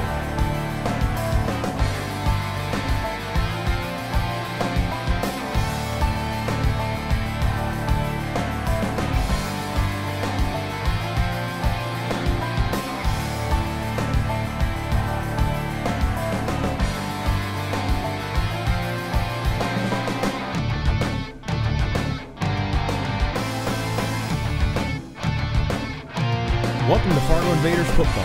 Our broadcast will start shortly.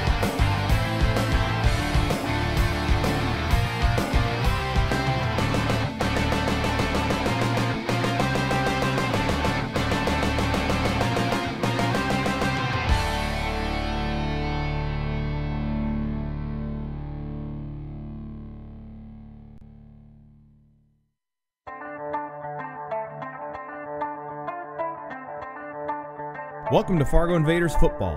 Our broadcast will start shortly.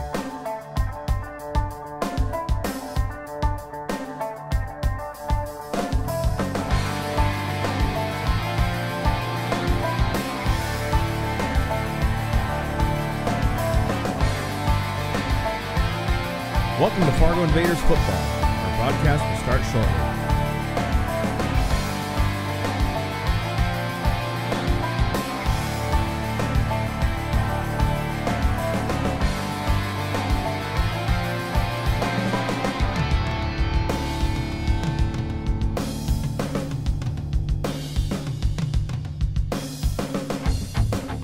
Welcome to Fargo Invaders football. Our broadcast will start shortly.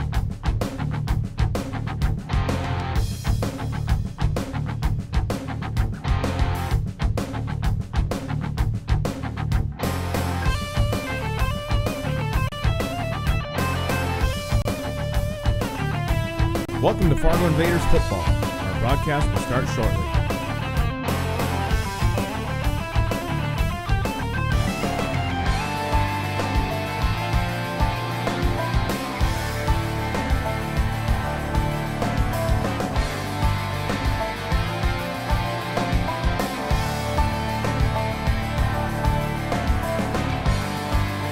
Welcome to Fargo Invaders football. Our broadcast will start shortly.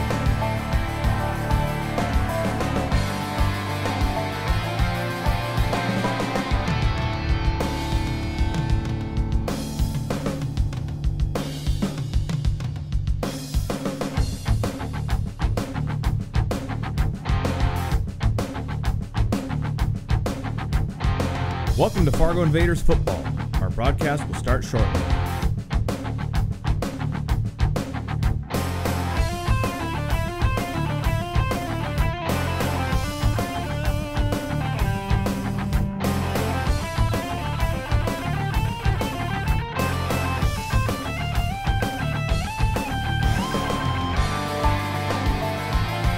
Welcome to Fargo Invaders football. Our broadcast will start shortly. And we're back. We're both out of breath. Just ran up the bleed. Wow. Man, I should have taken those step classes more seriously. No? Yes? Maybe? Step classes? Yeah, you know. Oh, we have 3 3 minutes. minutes. 12 and 3 halftime. Gosh, I could have used something to drink during that break after all that. Or something to eat. No, I had no meal tickets this week. I had a big lunch. I'm fine, thanks. I'm not. Oh, you were talking about yourself. I could eat something. Yeah. Like a tailgate master. Hot Exactly. dog or hamburger. Halftime stats. Brett Schreiner at the half, 9 of 17 for 114 yards, 1 touchdown, 2 interceptions. For Fargo, Nick Jackson is 5 of 9 for 106 yards, 1 touchdown, 1 interception. Brandon Jones, 0 for 1, no touchdowns, no picks. Brandon will be shocked to see that his quarterback rating is 39.6. Northland Bulls rushing. They're led on that one play by Mike Rodriguez, 1 attempt for 48 yards. Otherwise, Kareem McDuffie and Terrell Thomas have combined for 7 carries and -7 yards. C.T. Davis, 6 carries, 32 yards. Brandon Jones, 6 carries, 23 yards. Hayden Zenner, 6 carries, 44 yards, and a touchdown. And then John Bonney, 1 carry for 2 yards. So the Invaders had 106 passing yards and 101 yards rushing. So a balanced attack today for the Invaders out of necessity. Receiving leaders for today. Michael Van Leer's got 4 catches, 37 yards. Mike Rodriguez, three catches for 39 yards. But that touchdown pass went to Nathan Kent. The Invaders are led receiving-wise by Kevin Irby, 2 catches, 42 yards. Mike Arnold, 1 catch, 35 yards, and the touchdown. Brian Jones, 1 catch, 14 yards. John Bowney, obviously very quiet in the first half, 1 catch, 15 yards. So the Invaders obviously will try and get him involved, hopefully. Sometimes all you need to do is get him on a slant pattern or something and allow him to make some guys miss. Are you talking about Odell Beckham? Nope. Not at all. Why would I talk about him? I don't know. I heard slat pattern and, have him do everything. And that's just what, the Giants have done for the Folks, last 5 this is years. what happens when you broadcast with a Giants fan. No one cares! That's what I have to say to you. And you know what? Nobody asked you, Kevin! You're Who's Kevin? You're Kevin from now on. I don't want to be Kevin. So don't ask silly questions. Invaders set to return this kick. Jordan Perkins and Cornell King back deep.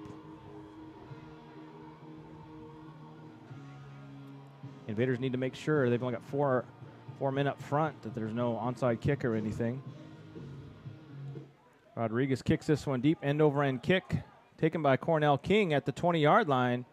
Looking to make a move down the sidelines, gets hit and is taken down at about the 31-yard line. So decent return there for Cornell King.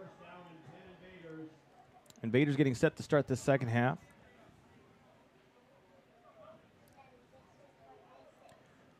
I'm sure Javante Johnson is just itching to play today. Unfortunately, he's unable to go.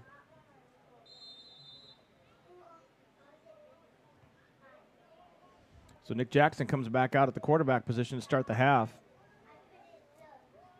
Bowney and Jackson wide left. Arnold and Irby wide right. C.T. Davis in the backfield with Nick Jackson. Jackson sets, got to step up. He's going to have to run under pressure, gets down the sideline, enough for a first down. Nice run by Nick, or Mr. Jackson if you're nasty. Got to use that at least once a game. I'm so glad you do. I know, right? So not exactly how they drew it up, but still results the same way. A first down for the Invaders in the first play of the second half. Leading 15-7. Invaders would like to obviously be able to go get a score and then just use the clock as your friend. Handoff up the middle. C.T. Davis tries to break it to the outside. So plowing forward. Gains about 2 on that play, maybe 2.5. So 2nd and 7 for the Invaders. Trying to get that momentum going that they had in the first half, which was basically almost completely taken away off that big play on the botched play. What's the score? What quarter? 24-0 is your score down in St. Paul. Nick Jackson looking for someone. Scrambles again. Going to have to just run this one. Picks up a block for Kevin Irby. Tackled from behind, but it's enough for another Fargo Invaders first down. Down to the 36. 24-0 your score. St. Paul Pioneers leading the River City Rough Riders in the other NEFL playoff game. If that lead holds down in St. Paul, they will travel to face their crosstown rivals, the Minneapolis Warriors. Those two teams have had some great battles over the last season and a half. They split the season series last year when we were playing head-to-head against our division opponents, and then they beat them in the playoffs. I think it was, 17-7? Something like that? Nick Jackson, delayed handoff to C.T. Davis. Picks up a block, gets out to the right, down the sideline, out of bounds. Should be another Fargo Invaders first down. This year, the Warriors were on the road in St. Paul, came out of there with a 9-6 win. And so they're going to wait for those results to be final, and they will 24-0 in the first quarter. Oh, okay, well, you know, there's a lot of time left in that game, but I'm going to go out on a limb, Franco, and I'm going to say St. Paul's going to hold on to that lead. It's just a hunch. It's a pretty sturdy limb you got on there. I like to go on a limb on these predictions. They're bold. Bold, like Taco Bell. Sponsor us. Nick Jackson looking to throw this one out to John Bonney. Turns around, tracks that ball down. Caught, but out of bounds. Wow. I think the crowd wanted some pass interference there. I think the crowd just wanted to get credit where credit was due. That's a great catch by John Bonney. That was a great catch. Absolutely. He was able to turn his head around, track that ball, and be able to catch it. I don't know. I think he might have got a foot inbounds. If circumstances were different, maybe we could go to instant replay on that, Franco, but we've got gremlins. The gremlins. Lots and lots of gremlins. I don't know that he did either. Yeah. It looked to me like he was going to be called out of bounds, but he did make a great catch on that. So 2nd and 10 for the Invaders at the 23-yard line of the Northland Bulls here, early stages of the second half. Nick Jackson looking to pass, holding this one out. Pass is intercepted by number 11, He's going to be pushed out of bounds. Second interception of the day thrown by Nick Jackson. With the way the Fargo Invaders defense has been playing, you don't want to give the Northland Bulls any extra chances, but the defense has been playing pretty well. I guess what gets me a little anxious there is when those passes have been intercepted or even on that botched punt, and it's just kind of a mad scramble for anything that's going on. You don't want to see them return one for a touchdown and retake the lead. So 15-7 is your score after that interception still. 11:50 on the clock. The Bulls get their first chance at the ball in the second half, taking over at their own 37-yard line after the opening drive of the second half from the Invaders came to an abrupt end on that interception. Trips to the right.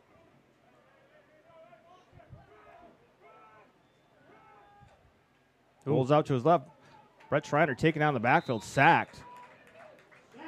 Jameis Neal took that block head on, literally. That right side of their offensive line is tired. And that's you've got a fresh Cornelius Wallow over there. Absolutely. Cornelius Wallow here for just at the very end of the first half and now the second half.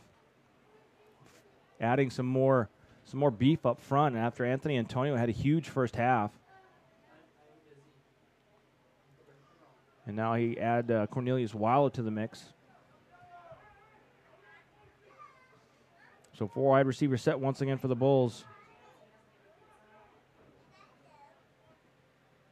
Second at about 13. Handoff up the middle this time to McDuffie. Got some running room. Gets all the way out to the 45-yard line. Nice run that time by McDuffie. So 3rd and 2 for the Bulls. As I said, Anthony Antonio had 5 total tackles in the first half and 2 sacks. 2 sacks, back-to-back sacks. Now would be a good time for another one. Wallow was a little jealous. That was the first thing he mentioned. Yeah, Antonio taking all of his sacks. Moved him back over to the right side of the line. Antonio goes to the left. So 3rd and short for the Bulls. Invaders got to watch for a run to try and get this first down, but also not give up anything deep. Schreiner's going to pass this one. He's going to run for that first down. Can he get there? He dives down, gets the first down. Gains about 3 to 4 on that one, so that's a first down for the Bulls. I think that's the first run of the day by Schreiner.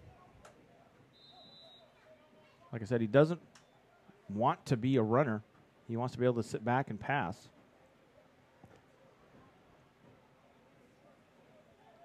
So as Northland has this ball, if you're an Invaders fan, you got to be thinking back to those missed extra point conversions, although they did go for 2 points last time.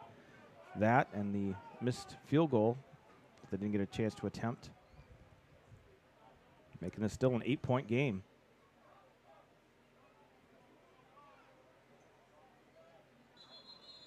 Delay of game on the Bulls. That'll back them up 5, making it 1st and 15.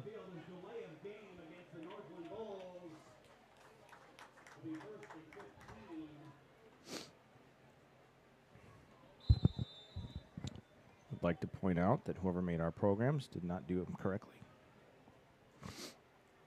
as the Northland Bulls are 5-3 on the season, not 6-2. Right? That's true.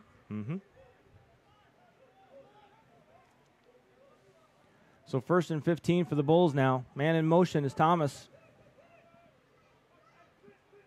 Quick pass out, too high. Penalty flag down on the play, too.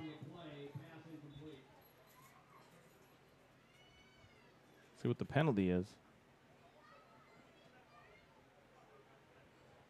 As the referees huddle and talk things over. Chop block against the Northland Bulls.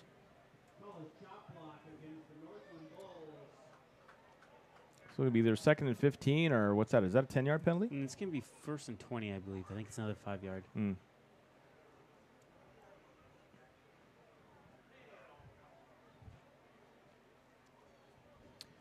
So that would be my choice, too, to move them back. It does give them first down again, but makes it a lot longer to go.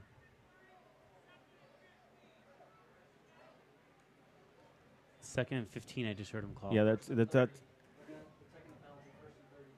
So First and 30? So it's a 15-yarder. So, yeah, it's either first and 30 or second and 15. Yeah, I'd go with the first and 30 myself as well.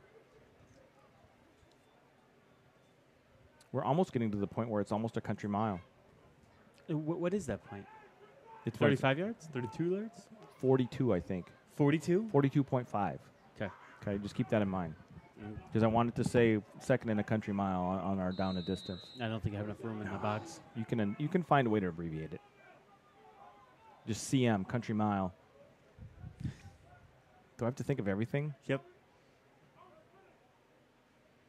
Trips to the left this time for Schreiner. He's going to look out to his left. Pass this one out there. Pass is completed. Runner's still on his feet, still going. Gets all the way back out to the almost 45-yard line. That was less than ideal. Third and 12-ish? Mm-hmm. 13, 14? We'll go 13 and a half. Can you do 13.5? I can do 13.5. It's That probably would- going to bleed off my... Oh, look at that. Oh, my gosh.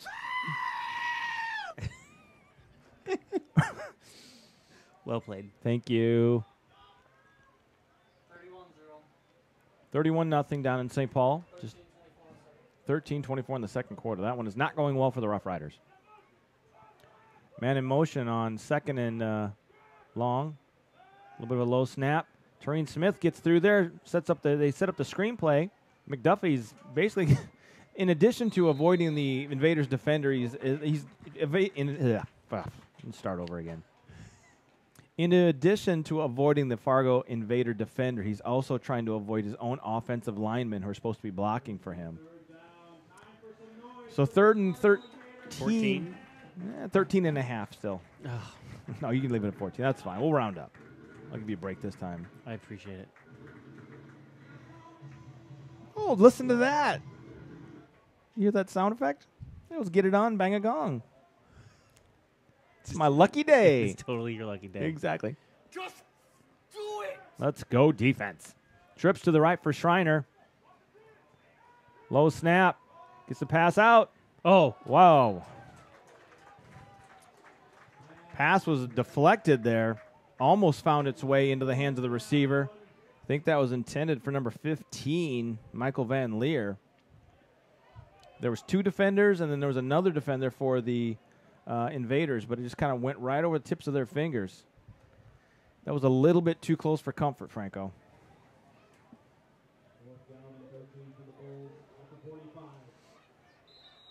So 4th and long, and we'll see if Rodriguez can actually get this punted off this time.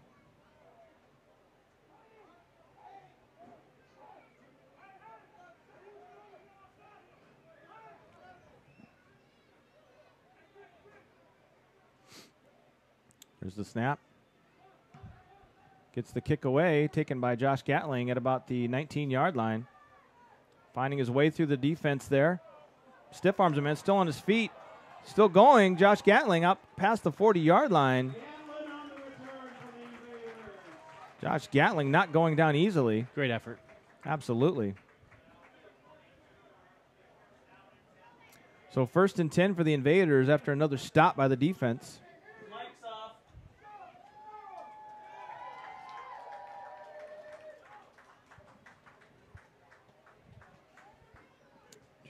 Do we want to do a read quickly or something, or how we ran out of time? I think we're out of time. Gosh, you're so fast on the change of possession. It's good. Where's the guy with the thing on his arm? It's fluorescent green, waving at him, telling him to stop. We got a commercial break. We don't have one of those yet. Maybe we next should year. get one of those guys. Let them know. Fluorescent green. Fluorescent green, fluorescent orange. Handoff to Brandon Jones this time. Looked like he was going to keep on rolling there, but he gets tripped up by a number 78, it looked like. Gains about 4. So 2nd and 6 for the Invaders.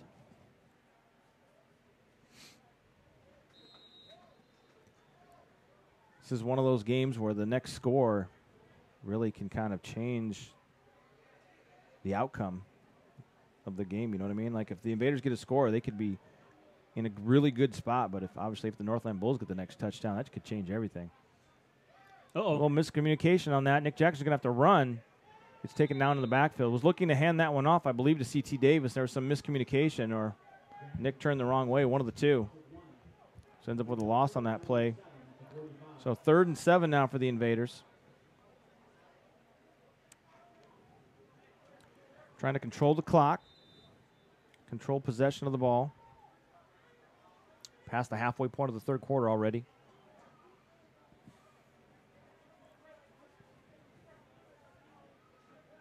That I formation again. This time was Zenner and Baldwin in the backfield. Almost basically, it's, you know, haven't played a game in so long. This is a completely new look for defenses. Blitz up the middle this time. Nick Jackson's going to try and throw this one out to John Bonney. Oh, in and out of his hands. Penalty flag comes out. I have to say, it is defensive pass interference. They'll give the Invaders a 1st down. It's a little bit strange because those are passes we've seen John Bonney able to adjust to and come down with this season. And obviously every once in a while you have one of those games where what you normally do just doesn't happen. But he obviously had position on the defender, drew the pass interference penalty, comes up with a big 1st down for the Invaders inside the red zone. Yeah, I don't know what the defender could have done there. I mean, I don't know. He was in good position. And it looked like pass interference. He just, you know. Well, and I don't think a good receiver is gonna make that call happen. And John Bonney is going to adjust. He's going to adjust right. his route there. And the difference between Nick Jackson and obviously Javonte Johnson is, you know, kind of arm strength. And that ball is a little bit underthrown to some extent. And Bonney makes an adjustment and draws a penalty. Brandon Jones getting to the outside. Gets pushed out of bounds inside the 15. They mark him. See where they mark him down.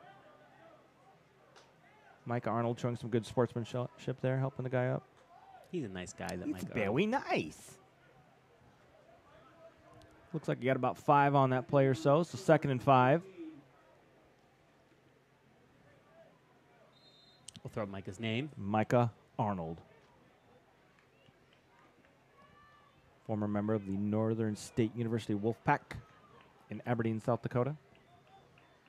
Little sister's got a master's degree from there. Zenner on the run, getting a block from Antonio, breaks a tackle, still running hard, getting close to a 1st down. Being led there by Anthony Antonio at fullback. So 3rd and short, 3rd and about 1. Obviously, with the adventures in kicking today for the Invaders, this is 4-down territory right here. Absolutely. Although I do see Lazan warming up. Well, Lazan's a pro, man. He's on it. He's going to be ready at all times.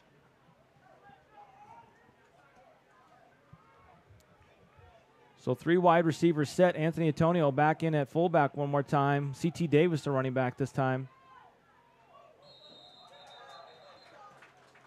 Penalty flag. Brock Schreiner seems to be pretty excited that it's going to be a false start. And he is correct. Okay. Whatever, guys. What? I don't know. You've got 4 guys that jump across and hit our guys. Isn't that automatically an encroachment?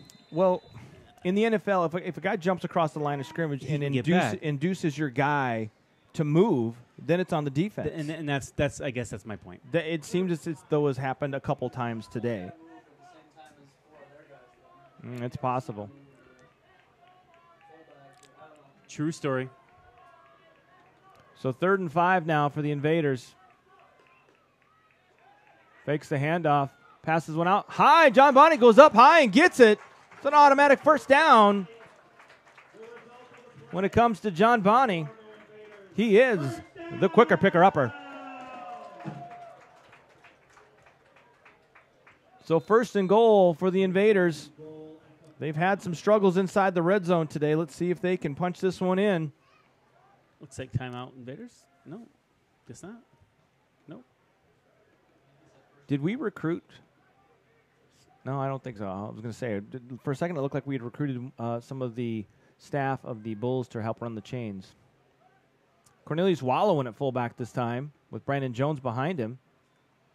Brandon Jones tries to cut up field and get in there. Gains a couple, I believe. Should be down about the 2-yard line. It's a 2nd and goal for the Invaders.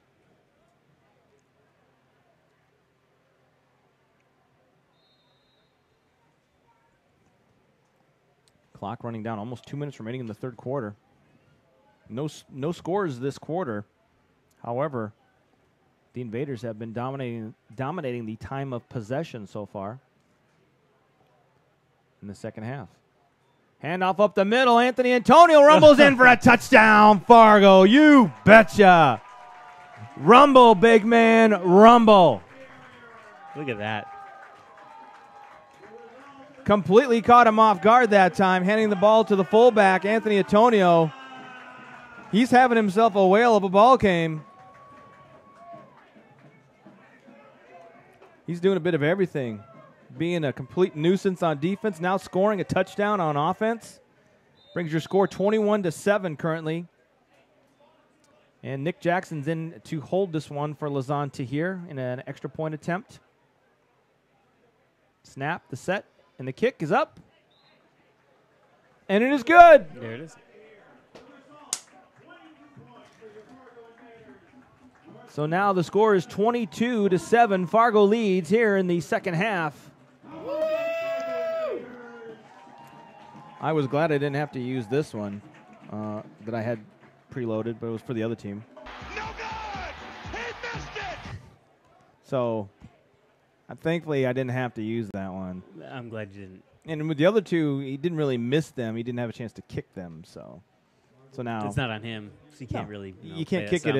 You can't kick it if the ball's not placed down in an attempt for you to kick it. So a little bit more breathing room for the Invaders. 1:57 to go in the third quarter. 22-7 is your score. Thank you for muting yourself while you yawn, Franco. That's a big one. I know. And you meow. I can't talk today. We're having a rough broadcast today. I'm just all discombobulated. We're just going to start playing with the special effects on the sound, you know. I don't think they liked that, though. Well, they didn't like the echoes. You got to pick a different one. You got to pick the one where it's the makes you sound like chipmunks. Or the reverb. You know what I mean? I heard you. I heard that. Lazan Tahir getting set for this kick. 22-7 your score. Fargo Invaders finding a way through today. Fighting through some injuries and personnel that was unable to make it today. New team to play. Yep. New team to play in less than 48 hours to prepare. Tahir gets this kick off. Be taken by number 15, Van Leer, at about the 10-yard line. Gets out to his right, trying to get to the outside, and is taken down at about the 35-yard line. Good return for the Bulls. Decent field position to start this drive. Another chance for the Fargo Invaders defense to go out there and make a play. Looked like Joey was the one who made the tackle there. Good job, Joey. Joey Eggert. He looked like he was wearing an Eggert suit. Do you remember that movie? Do I remember that movie? Yeah, do you know what movie that's from? I don't. It's Men in Black. No? Nothing? I mean, how long have you known me now? I don't know. How many pop culture references do I know? Short-term memory issues is what I, related to. I can tell you that the Hungarian Grand Prix is tomorrow. Oh, my gosh. You know what? Which letter? No one cares! Man in motion, fakes the handoff up the middle. Derek Alexander in the backfield. Schreiner steps up in the pocket. Taken down by Cornelius Wallow. And Edwin, I don't know how to say his last name. Fanbula? You're not helping on that name pronunciation. I just want you to know that. I'm focusing on the scoreboard. Oh, my gosh. The scoreboard hasn't changed. The clock maybe has. The clock and all the other, like the down and distance. You're just so needy. I am needy. Will you look at my scoreboard, please? Does this look okay? Does this sound all right? Blitz up the middle by Alexander, trying to put pressure on Schreiner. Overthrows his intended receiver. Alexander there did not get a chance to get a hit on Schreiner, but he applied the pressure for Schreiner to step up and get that throw off too quickly, not get his feet set. So 3rd and 12 now for the Bulls. Outside of that one drive, Fargo Invaders defense has been in control when they've been out there. I want to know what this message bar is. Where's the message bar? Right here. It doesn't seem to work though. I've Can you type something like "Hi everybody" and click send and see if it puts it up on the screen? I mean, that's in theory what it should be for. I mean, theory, but it's not. I don't see anything. Theory and actual, picked up by Jameis Neal. Last time he did that last year, he returned it for a touchdown, his first ever. Oh, he gets decked by Brett Schreiner. However, turnover nonetheless. Jameis Neal on the pick. Fargo takes over inside Northland Bulls territory once again.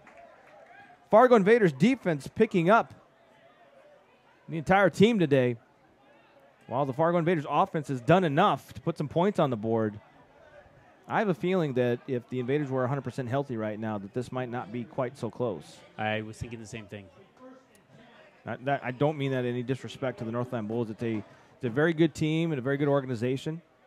We've obviously dealt with them in covering them as broadcasters last year, and I have nothing but good things to say about Brock and his staff. And extremely grateful that they're willing to travel up here. Absolutely. On extreme short notice. I mean, that's just... I mean, they were ready and willing to go down to St. Paul and take on the Pioneers. I mean, that was kind of what they wanted to do. A team they had beat this year. They had beat 23-20 on a last-second field goal. Thought they had a way to be able to try and defeat them. C.T. Davis on the carry, handoff by Jackson, running hard inside the 25-yard line. Looks like they're Wonderfree's marking him down about the 23. So it's a gain of about 5, 6, maybe 6 on that play. And the clock is running under a minute in the third quarter. We're going to be in the fourth quarter pretty soon. I have a feeling that maybe some of the guys are going to give Jameis a hard time about getting decked that hard by a quarterback. Yeah, like you said, though, Brock is not a tiny dude. No, he is a large individual.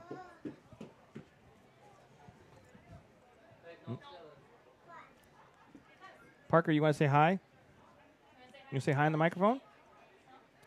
Presley, you want to come say hi? No? The family Pesnick is in the booth with us. The youngins do not want to take part in the coverage. And that brings us to the end of the fourth quarter. After 3 quarters in Fargo at Sid Cichy Stadium, Fargo Invaders 22, Northland Bulls 7. You are watching Fargo Invaders football on the Fargo Invaders Radio and Entertainment Network. Where can get your phone and computer repaired? At Where Repair. With no appointment necessary, you can bring your devices in right away. Have our knowledgeable staff do a free diagnostics to determine the problem. Stay up to date by checking the status of your ticket online. All of our services come with a warranty. Where Repair also does web development. Stop by Where Repair for all your phone and computer repairs.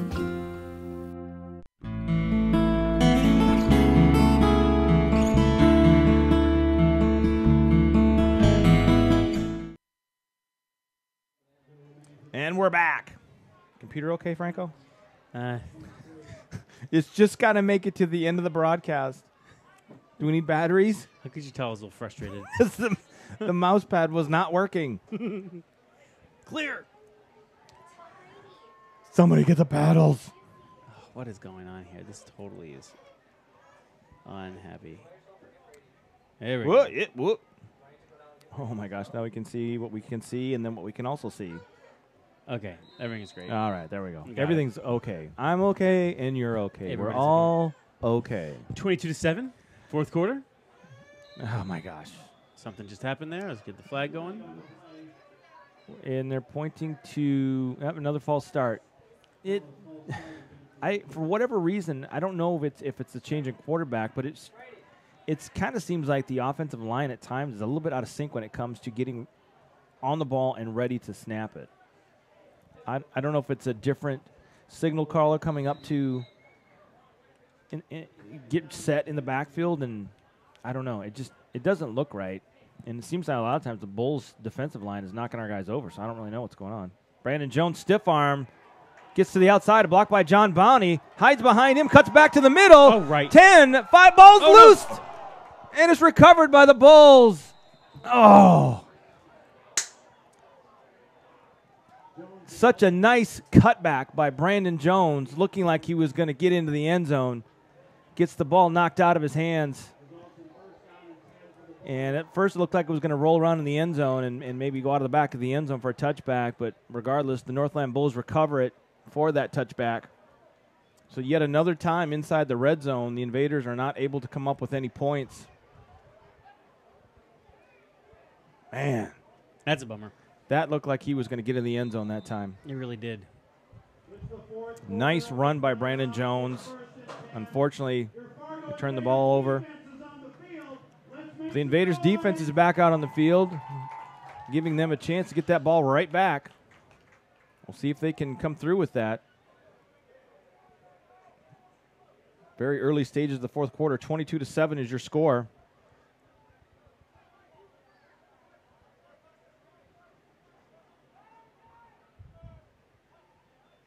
Schreiner drops back looking to pass, throws it out.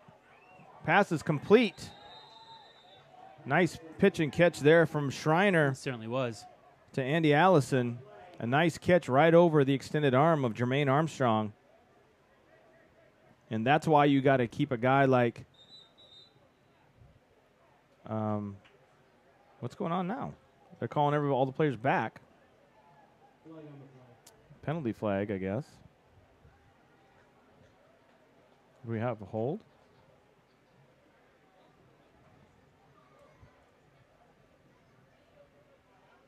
It's got to be on the offense because otherwise they wouldn't be walking all the way back. You are a great observer. I'm a great football.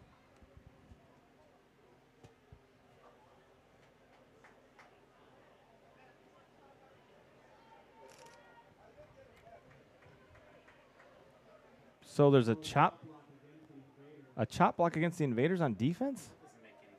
That's the first. So I guess the result of the play is going to stand, and then you're going to tack on, I guess, 15 yards on top of that. It's an odd, kind of an odd situation there, that's for sure. So I guess it's a block below the waist is the actual call. Which they could have called on that punt return that I called, but nobody else was looking at it. No, you're a man amongst men. Something like that. Yep. That's what Yogi Berra would probably say. Yogi Berra or Yogi Berra? Yogi Berra is what I said. The baseball player? Yes. Low snap. Schreiner's rolling to his right. Pass is picked up by Vinny Holmes. He's been so close to picking off a pass this season. He finally gets one today in the playoffs. Vinny Holmes, just after the Invaders had turned it over, 2 plays later, they get the ball right back. Jermaine Armstrong and Andy Allison having some words. I think they're trying to trying to give them some ideas for places to eat after the game. This would be my guess. Okay. Unfortunately, Allison had said, I don't care. What are you hungry for? And Jermaine said, I don't know. What are you hungry for? And it just went back and forth, and so that's why it got heated. In case anybody was Someone wondering. should know. I just like to give people an inside look as to what's going on. So another interception thrown today by Brett Schreiner. Nick Jackson, hand off the middle up to Hayden Zenner, running over a couple defenders, gains about 3, maybe 4 on that play. Brett Schreiner today, 12 of 24, 154 yards, a touchdown, and 4 interceptions. Did I call him Brock? I think I called him Brock earlier. Well, there's Brock and Brett, and they're both on the team. One throws the ball, one blocks and tackles. Although Brett can tackle, we saw that today. So 2nd and about 6 for the Invaders. Nick Jackson leading this offense today for the most part.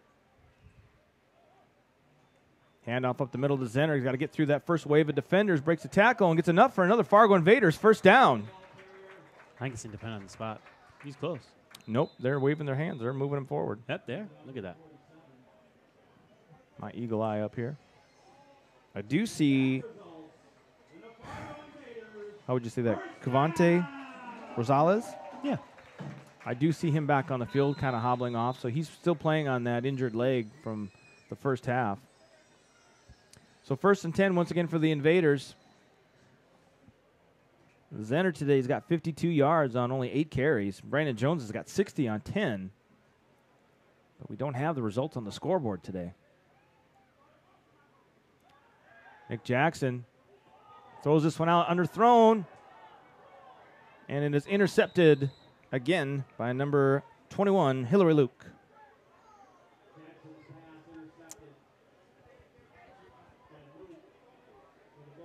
That's just one of those where he just didn't have the arm strength on that one. Didn't really get into it. It looked like it came off his hand kind of weird. Absolutely. So, and that's a little bit of a different situation, too, with Constant Jackson out there compared to John Bonney. John Bonney's got that experience and that big body to really get in front of a defender and make a play on the ball. Constant had to get his head turned around just in time to see that it was falling short. So once again, Northland Bulls have the ball in their own territory, 1st and 10. The Invaders today with 4 turnovers and the Bulls with 5. Schreiner hands this one off to McDuffie, and he's taken down in the backfield. Taken down by Cornelius Wallow. Maybe he got back to the line of scrimmage. Brings up 2nd and 10.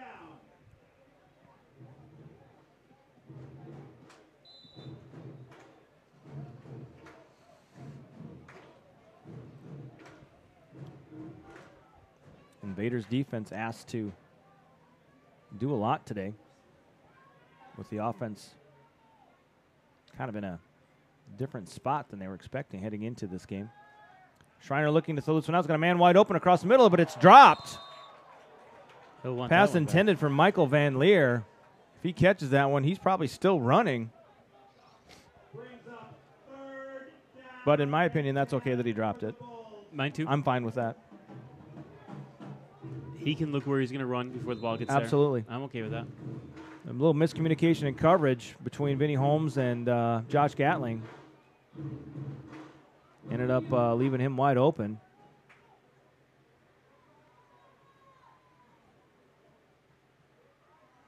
So 3rd and long once again for the Northland Bulls. 4 wide receiver set for Schreiner.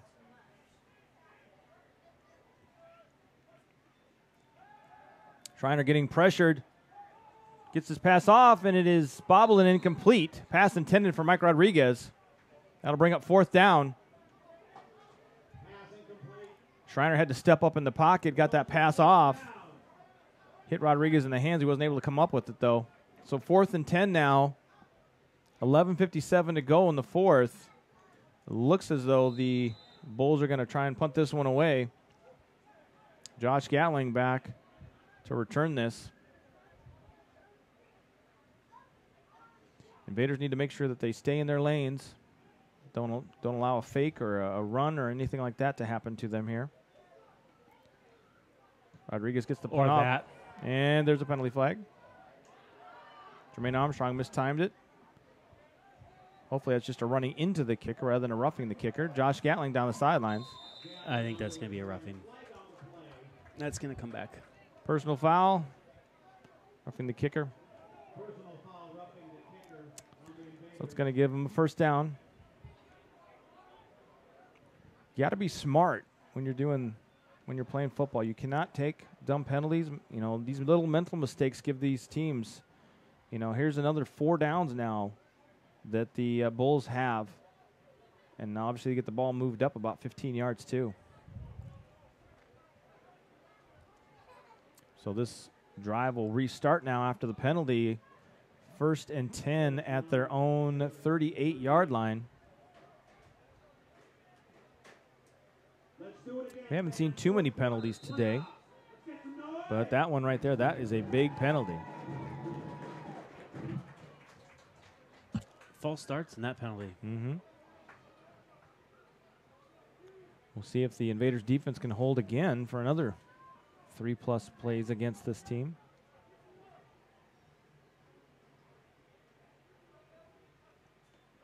Schreiner looking. Got some pressure, forcing him to roll to his left. Tipped. Incomplete.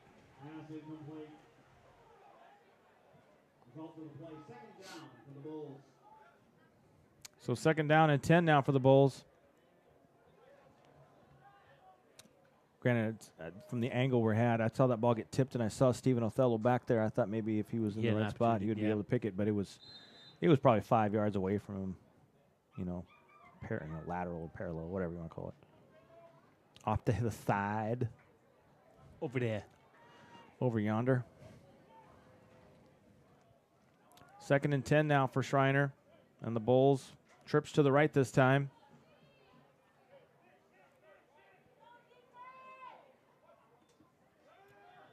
Trying to throw this one out across the middle. That one is dropped by Thomas.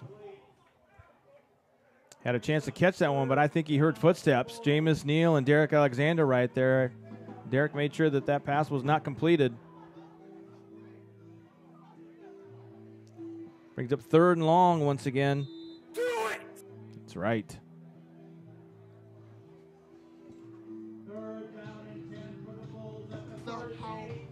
Napa. Go out there taking to the high. HNL, Franco. HNL. I hear you. I hope so. So 3rd and 10 for the Bulls. Trips to the right this time. Schreiner going to throw this one out deep. Overthrows his man. Jermaine Armstrong unable to get that one and pick it off. So it brings up 4th down now at their own 38-yard line. I'm wondering if this is a situation they're going to just keep the offense out there and go for it as opposed to punting it. But they haven't run much time off because they've ran 3 plays, and we're still 11:26 to go in the 4th. I think those 3 plays on the clock took, what, about 21 seconds? 5 seconds. 7 seconds apiece? No, some of these plays are, I've only moved the clock like 1 or 2 seconds. Oh. Seriously, it's really been slow. Good for you.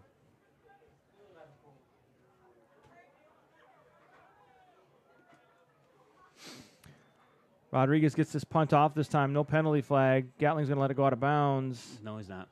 Yeah, he is. It's going to go out of bounds. It looked like it was going to take a left turn and get out of bounds, but it just rolled right down the sideline. I'm almost surprised that one stayed in all the way inside the 5-yard line. Remember that happened in the last game with the Thunderhawks? It kind of stayed on that sideline and stayed in. There's a little bit of break rate over there. It must be. They got to like smooth that out or something. Yeah. So 1st and 10 for the Invaders at the 3. I'm assuming right here we're going to see a big dose of the running game. Obviously, they've been doing that in the second half.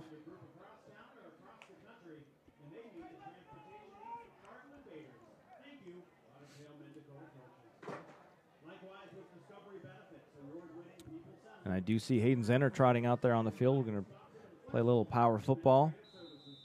I'm not sure if I see the jumbo package out there this time, though. So 1st and 10 from their own 3.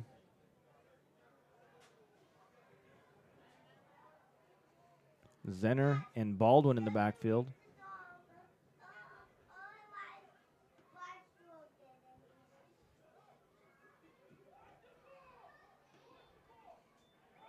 So Zenner breaks the tackle, get out of the end zone. Still running hard, gets out to almost the 10-yard line. Doesn't seem like the Invaders are going on first count.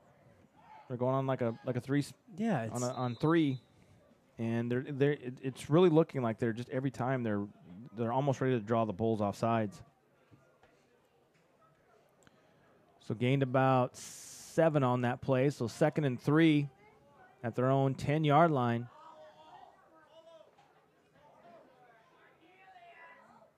I'd really like to see Zenner, or any running back for that matter, break a big one here.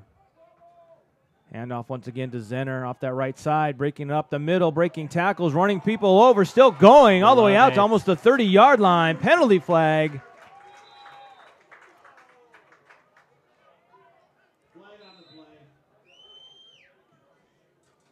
I don't know if we have a penalty on the offensive lineman, or if it was something on the defense. Seemed like it came in awfully late.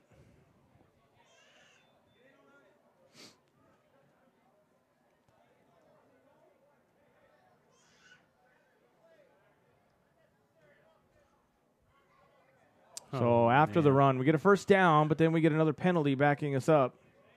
So it still should be 1st and 10.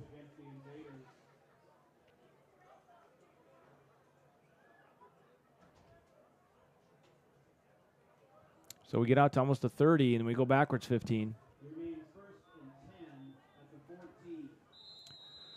So 1st and 10 for the Invaders after that nice run by Hayden Zenner. Unfortunately, the penalty afterwards backs us up. Clock started to run again. Zenner up to 85 yards on the ground today.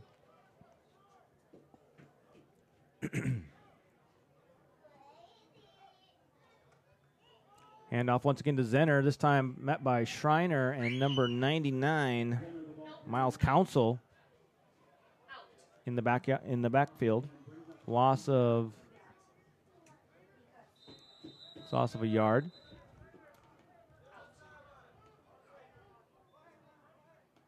Clock being stopped here.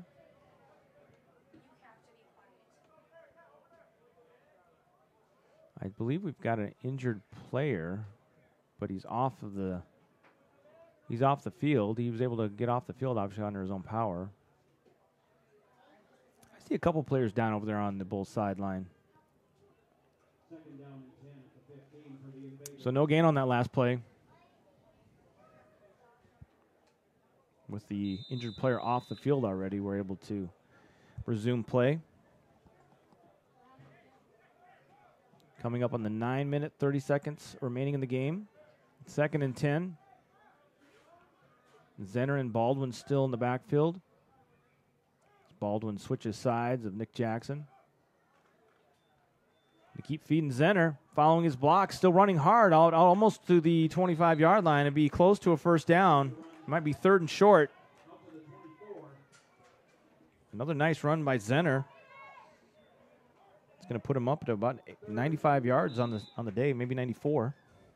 Not a bad day in his first day back. That's right. Good to see. Changes up that running game, that's for sure. It really does. You know, and CT's run well today, and so is Brandon. So the run game has kind of come alive here. Absolutely. 229 yards on the ground. And let me update the stats. I might be more than that now, too. No, it shows 229. Maybe just has to update for that last run. So 3rd and a yard. Handoff up the middle to Cornelius Wallow. Rumbling for the first down. Just don't turn the ball over, big fella. So both the defensive tackles today getting a chance to be fullback, and each of them getting a chance to carry the ball. Wallow shows those guns that he worked so hard for at the gym.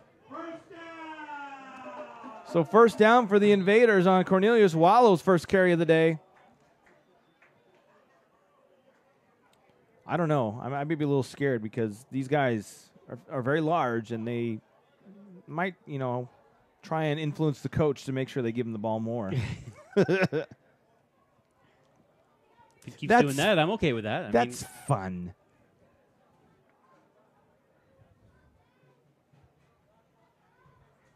Three wide receivers set, and I think we're missing a player. We got 3 wide receivers. We're missing one more. 5 linemen, 3 wide receivers, a quarterback, and a tight end. So timeout taken by the Invaders. 7:45 to go in the game. Is there something that I should be reading? Yes, let's do that one. Let me get it.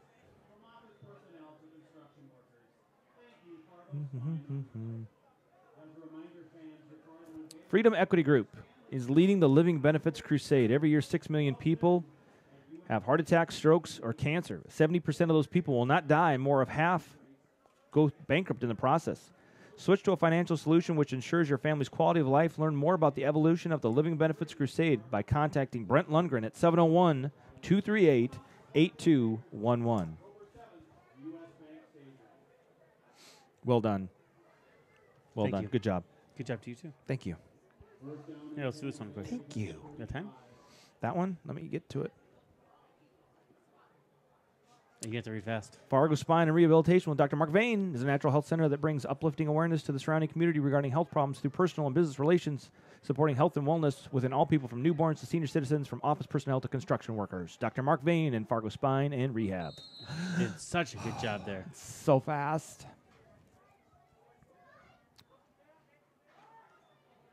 Bulls blitz that time. Take C.T. Davis down in the backfield. Loss of a couple on that play. Excusez-moi. I didn't get verklempt that time, just so you know. I'm glad. You might, though. I might. I could. You got to be ready for that. See the big rumble. I could see you getting verklempt. Mm-hmm. Might lose my voice. Some would be happy with that. 2nd and 12 for the Invaders. Nick Jackson fakes the handoff, rolls to his right, takes and slides. Ooh, Nick, I think you could have got a couple more yards than that. I'll tell you, he faked me out. I thought CT had the ball. That's why he did it. Oh, sorry. I've got the timeout up there still. Oh, my gosh. People are so confused. They're like, why is the clock running and the play going on if there's a timeout? They couldn't see the clock running. Oh, my gosh. That seems like whistle. Stoppage of time. 6:43. Look at me stopping it right on. Oh, we got another injured player on the field. Looks like Miles Council. Matt, is there an update on that Pioneers Rough Riders score?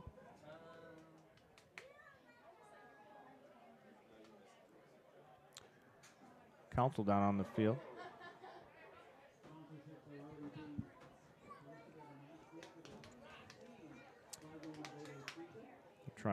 Looks like they're going to try and help the player up so he can get to the sidelines. Or is that 95 instead? It's 95. 95, so that's Brad Albano.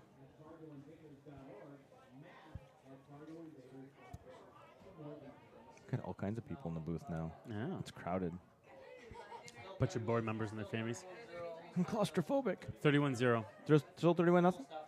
31-0 your score down in St. Paul between the St. Paul Pioneers and the River City Rough Riders. Almost halftime down there at Concordia College, or Concordia University. Excuse me, Concordia College is up here.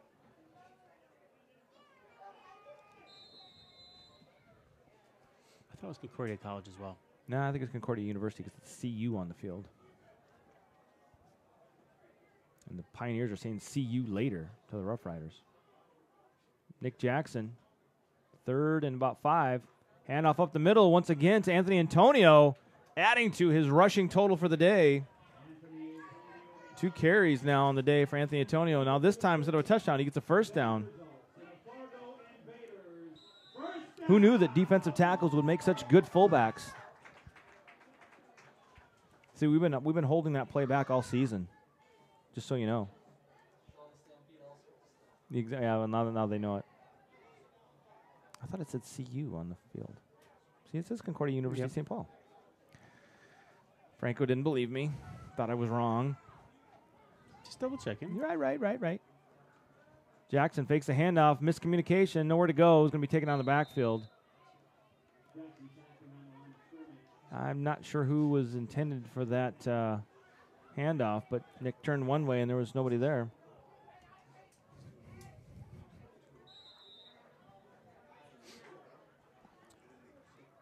Under 5.5 minutes to go in the game, clock running. Invaders trying to grind this one out. So 2nd and 13. Handoff this time to Leonte Baldwin, breaking tackles. Running hard, almost enough for a first down. Bring up 3rd and short once again for the Invaders.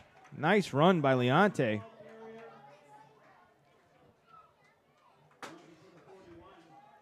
So 3rd and short. Teams are going to have to worry about that fullback give now. Depending on which D tackle's in. Wallow's out. And Anthony Antonio's on the bench, so have to worry about them running over somebody for a first down.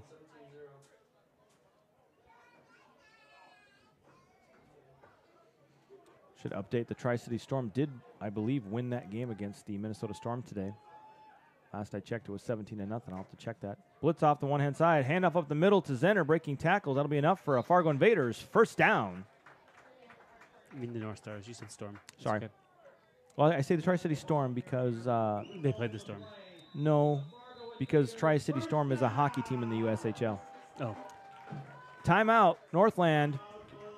With 4:10 remaining in the game, Fargo leads 22-7. Being powered by their rushing game today. In control of this game as far as on the clock and on the scoreboard. A lot of pressure applied to Brett Schreiner as he's tried to make things happen out of the backfield. See if we can get the stats updated.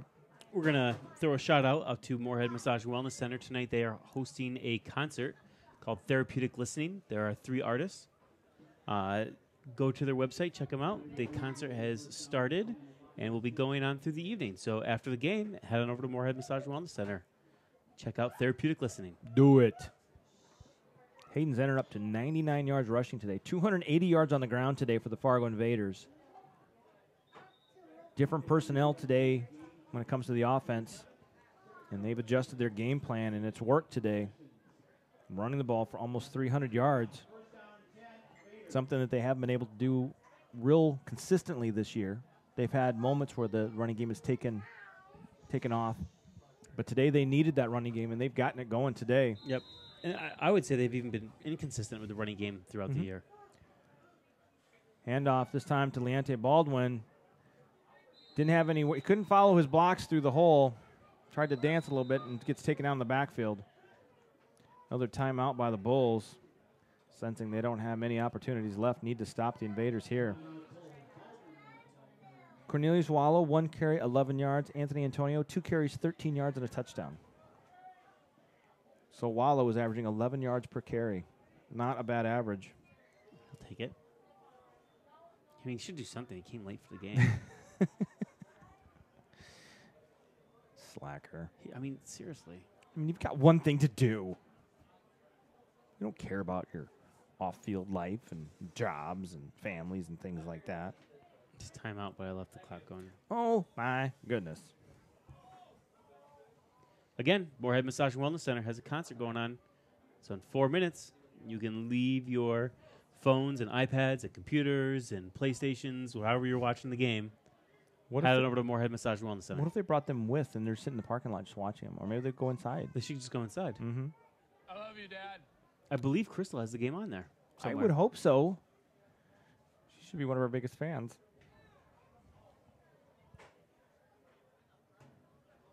So we are at 4:01 remaining in the game. 2nd and long now for the Invaders. That loss on that carry backs them up to 278 on the day. You want 300 yards rushing, Yes, don't you? I do. It's when you get to that point in Madden and you get that one running back who's just crushing it. There goes Hayden Zenner one more time, running people over. I like how he does that. He's very much a downhill runner. There's no dancing when it comes to watching Hayden run. Follows his blocks and just goes north-south. And literally this field actually does go north-south, so that's kind of nice. It does. I know. So 3rd and short. That puts Hayden Zenner over the 100-yard mark for today. Nice return to the field by Zenner. 15 carries for 110 yards and a touchdown. So 3rd and short. Hand off to Zenner. Oh, he's got a big hole. Big hole up the middle. Taking on defenders and taken down inside the 10-yard line. And that's going to give the Fargo Invaders another first down. And that puts them over the 300 yards rushing for the day. And over 100 yards for him, right? Oh, he was over 100 on that last play. Oh. He was up to 110. So 1st and goal for the Invaders at about the 9-yard line.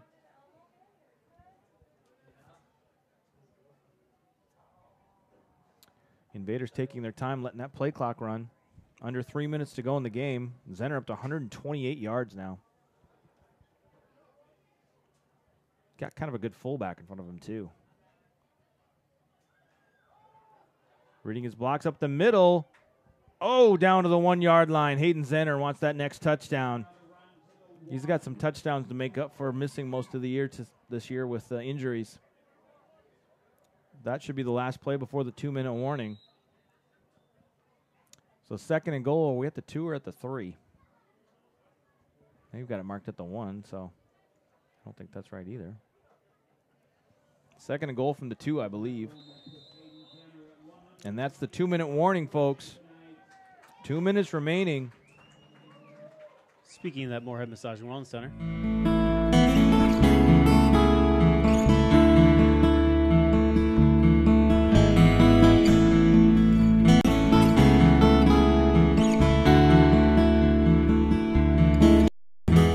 Shirodhara is an ancient Ayurvedic treatment. It balances the hemispheres of the brain. It helps with insomnia, depression, anxiety, and so much more. It's a deeply relaxing and rejuvenating experience, which can be mind and spirit.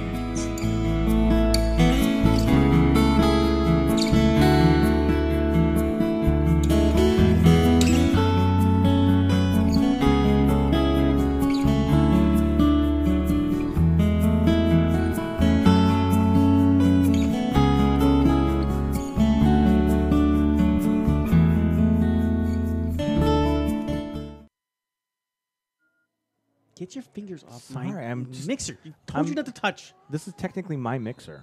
It's true. So 2nd and goal for the Invaders. Seeing if they can punch one more into the end zone today. Handoff this time to Zenner. He's going to barrel in the end zone for a touchdown. Fargo, you betcha. Hayden Zenner in the end zone once again today. I might be a little loud there. What are you doing? I need you to not touch this. I was a little bit loud. I turned myself down. We've had complaints that everybody's too quiet, so I'm really adjusting that. Well, what about that one? Just stop. Isn't that the gain? I need you just to talk. So 28-7 is your score. Lazan Tahir on to attempt the extra point with Nick Jackson holding. Snap, the set, and the kick is up. And it's good. So your score 29-7, Fargo over Northland.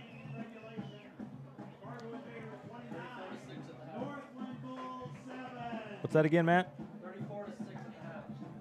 34-6 at halftime. St. Paul leads River City.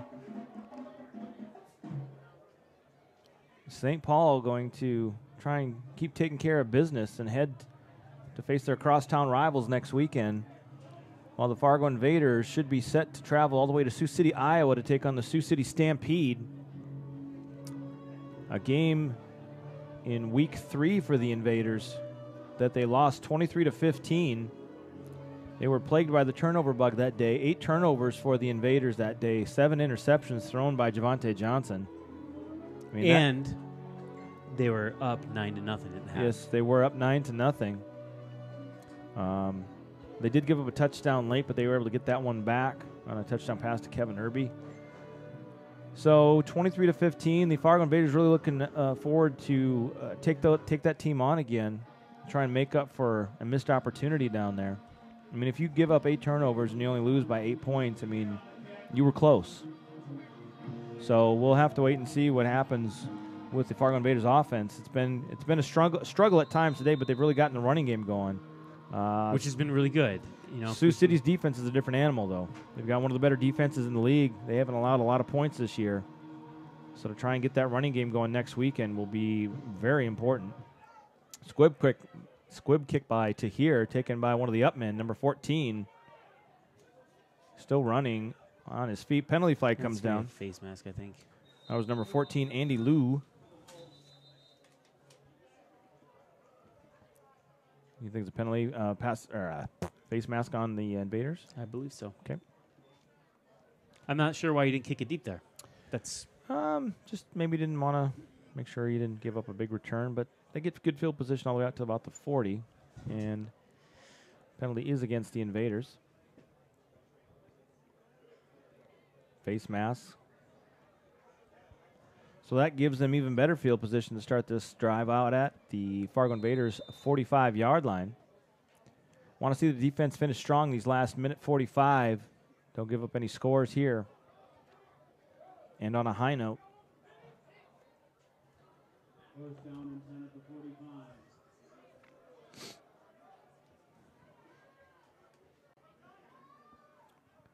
Schreiner, low snap, looking down the field to his left. He's got a man out there open, taken down by Jermaine Armstrong. Marked down at the 37-yard line, so 2nd and 2.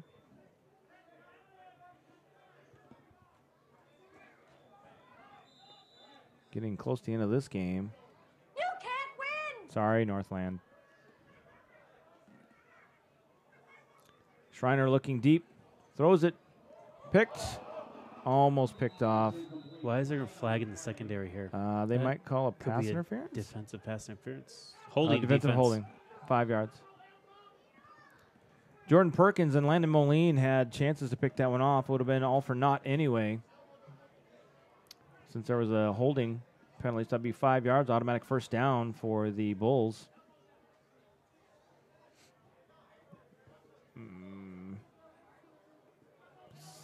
So it's a 10-yard penalty, I guess. I thought that was a 5-yarder. Well, they marked it off 10, Matt, so you might want to. Should that be 5 yards there? I mean, regardless, it's first down for the Bulls. Just obviously much better opportunity for them.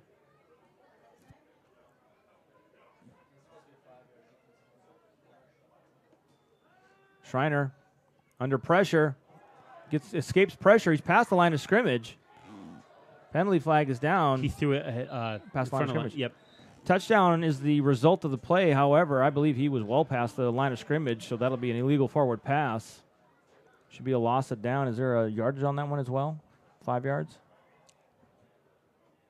I think it is 5 and a loss of down.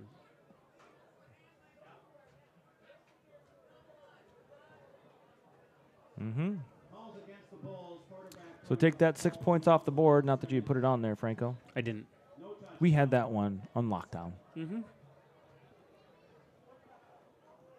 But, sometimes we get past the line of scrimmage and throw it. They've done studies, 60% of the time it works every time. Just so you know. I know. Okay.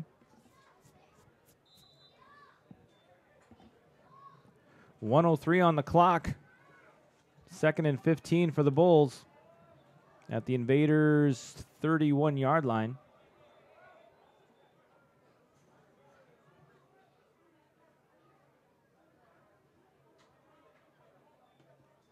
Schreiner getting pressure, gets the pass out, caught, and is taken out of bounds. Gain of about 7 on that play. Pass is complete to Nathan Kent.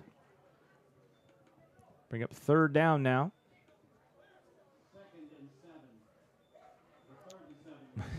So you hear the PA announcer. 2nd and 7, 3rd and 7. Something and 7. Something and 7. 7 and 7. It's a Saturday night after all. It is a Saturday night. I think we can talk about that in about 55 seconds. Saturday night? Well, we can talk about Saturday all day.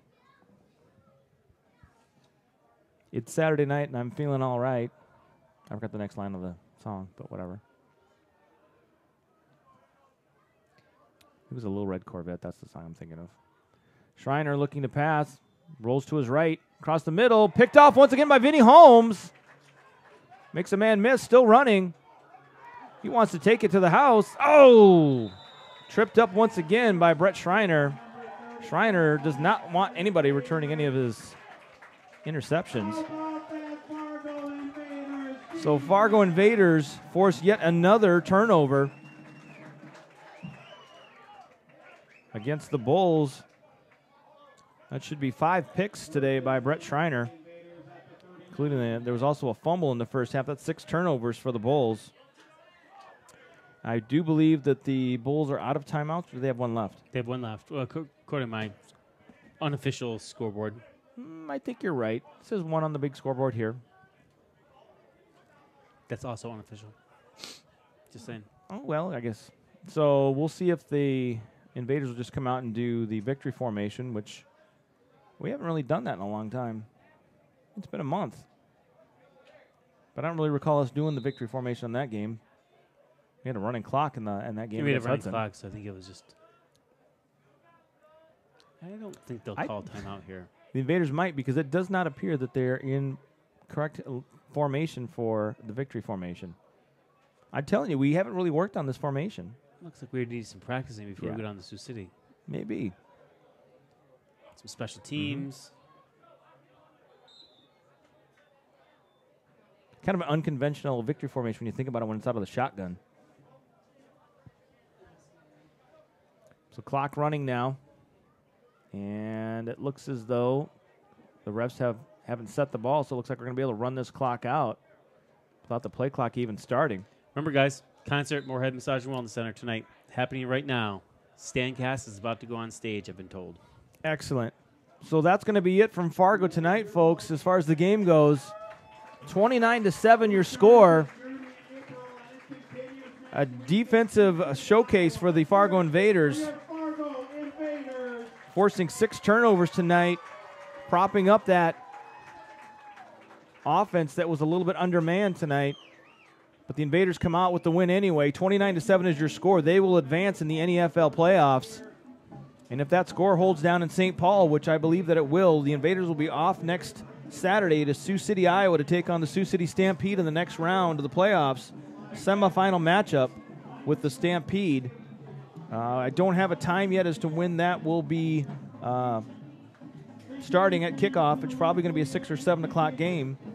But we'll be traveling with the team down there to Sioux City, Iowa to witness the Invaders and Stampede rematch for the playoffs. Franco, thoughts on today's game? I was nervous coming in. There were some, first of all, you have the change of team within 20 or 48 hours of the game happening. Yep. Then you find out that your quarterback is possibly not going to play and who did not play tonight. Yep. So lots of things to be unsure of if you're a Fargo Invader coming into the game. Absolutely. But I really liked what they did with Antonio and Wallow and Hayden Zenner. I mean, just really great running. CT played well. Brandon Jones played well. Unfortunately, had that fumble, which I think would have been a touchdown. Hey, he was going to be in the end zone for a touchdown, I do believe so. The Invaders did have their own turnover bug. 3 interceptions thrown by Nick Jackson. I believe we just had the 1 fumble from Brandon Jones, so the Invaders had 4 turnovers as well. So we're +2, right? Yes, we're +2 in the turnover margin. You always got to win the turnover margin if you want to win football games. And the Invaders were able to do that today. Defensively, they held Brock Schreiner to 169 yards passing, completed below 50% of his passes, only 1 touchdown, 5 interceptions, a 31.4 quarterback rating. And then when it comes to the rushing, outside of the Mike Rodriguez botched snap on the punt and picking that up and running for 48 yards, they held the Bulls to 55 yards rushing, and that's including a 48-yard play. So that's 7 yards they held them to on offense when it comes to running the ball. I know the Bulls are a pass-heavy team, but you hold the team to 7 yards rushing on offense as opposed to the one freak play. And then on offense, you get 115 yards passing out of Nick Jackson, 6 of 13 as a team. With Brandon Jones' 1 pass attempt, they were 6 of 14, 115 yards, 1 touchdown, 3 interceptions. They had a missed field goal. They had a touchdown to John Bonney that he couldn't come down with. We had another interception in the end zone. We had a fumble into the end zone.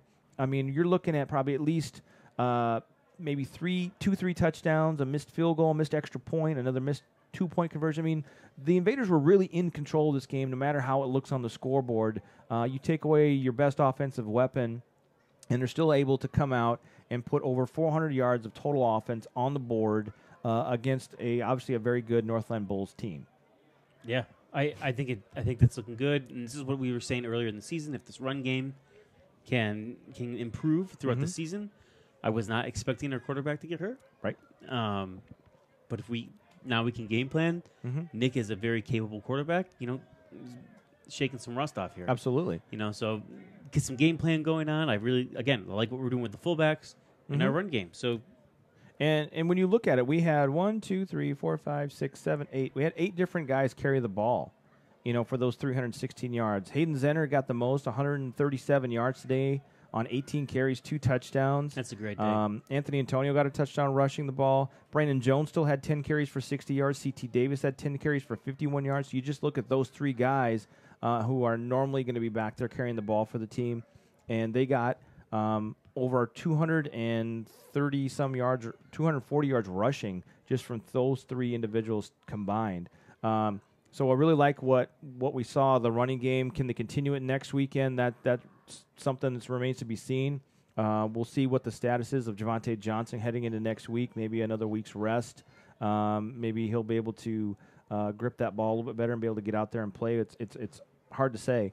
Once again, that matchup against Sioux City is a rematch of the 3rd game of the season, where the Fargo Invaders lost 23-15 down in Sioux City after suffering 8 turnovers that day. And I know that a couple games later we did lose at home to St. Paul, but I feel like this team has grown a lot since that Week 3 matchup against Sioux City.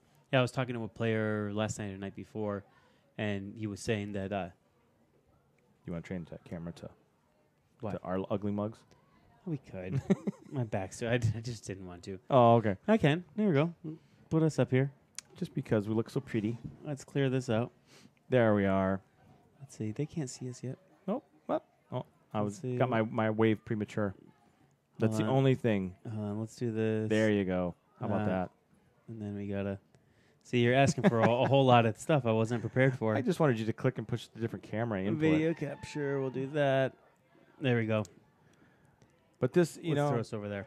There you go. So it's a rematch, that the Invaders, obviously after that game happened, they wanted to get another shot at the regular season league champs.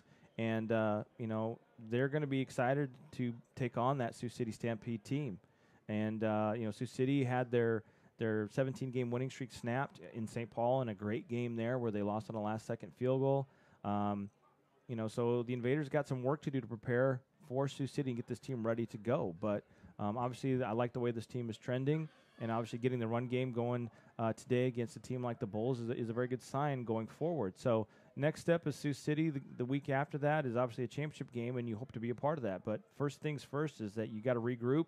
You know what the situation is with your team, and you got to prepare for all scenarios. If Javonte Johnson can play, if he can, if Nick Jackson's starting quarterback, you got to be prepared for anything. Or and if they mix him in, who knows what they're going to do. Absolutely. So I'm excited to see. Absolutely. I'm excited to see what the week's going to bring. Maybe we can get another broadcaster. Absolutely. We'll see. I want to give a quick shout out to all of our sponsors today: Morehead Massage and Wellness, Fargo Spine and Rehabilitation, Wear Repair, Discovery Benefits, Ottertail Mid Dakota Coaches, Rumors Tavern and Dakota Cafe, TailgateMaster.com, our very own Jonathan Atkins, Go Far Photo. And I think that's about everybody. So for myself and the one and only Matthew F1 Franco, I'm Jace Denman, and we will see you next week on Fargo Invaders Radio Entertainment Network for NEFL Playoff Football. Yeah, you betcha. Bye.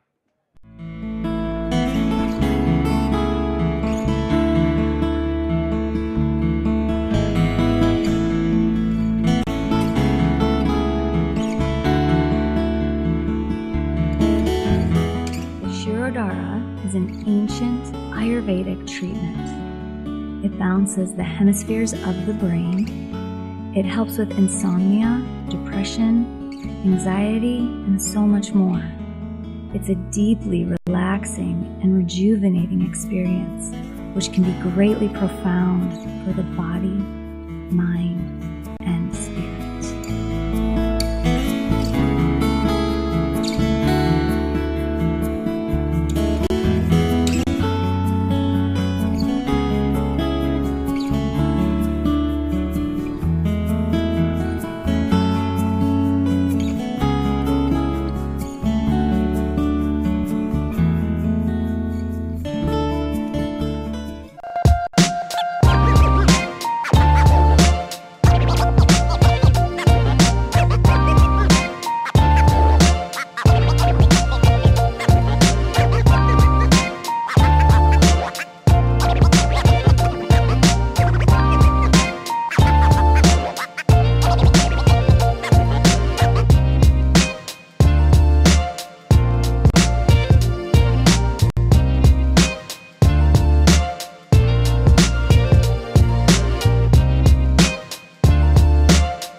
I'm Scott Admiral Big Gun Backstrom from tailgatemaster.com.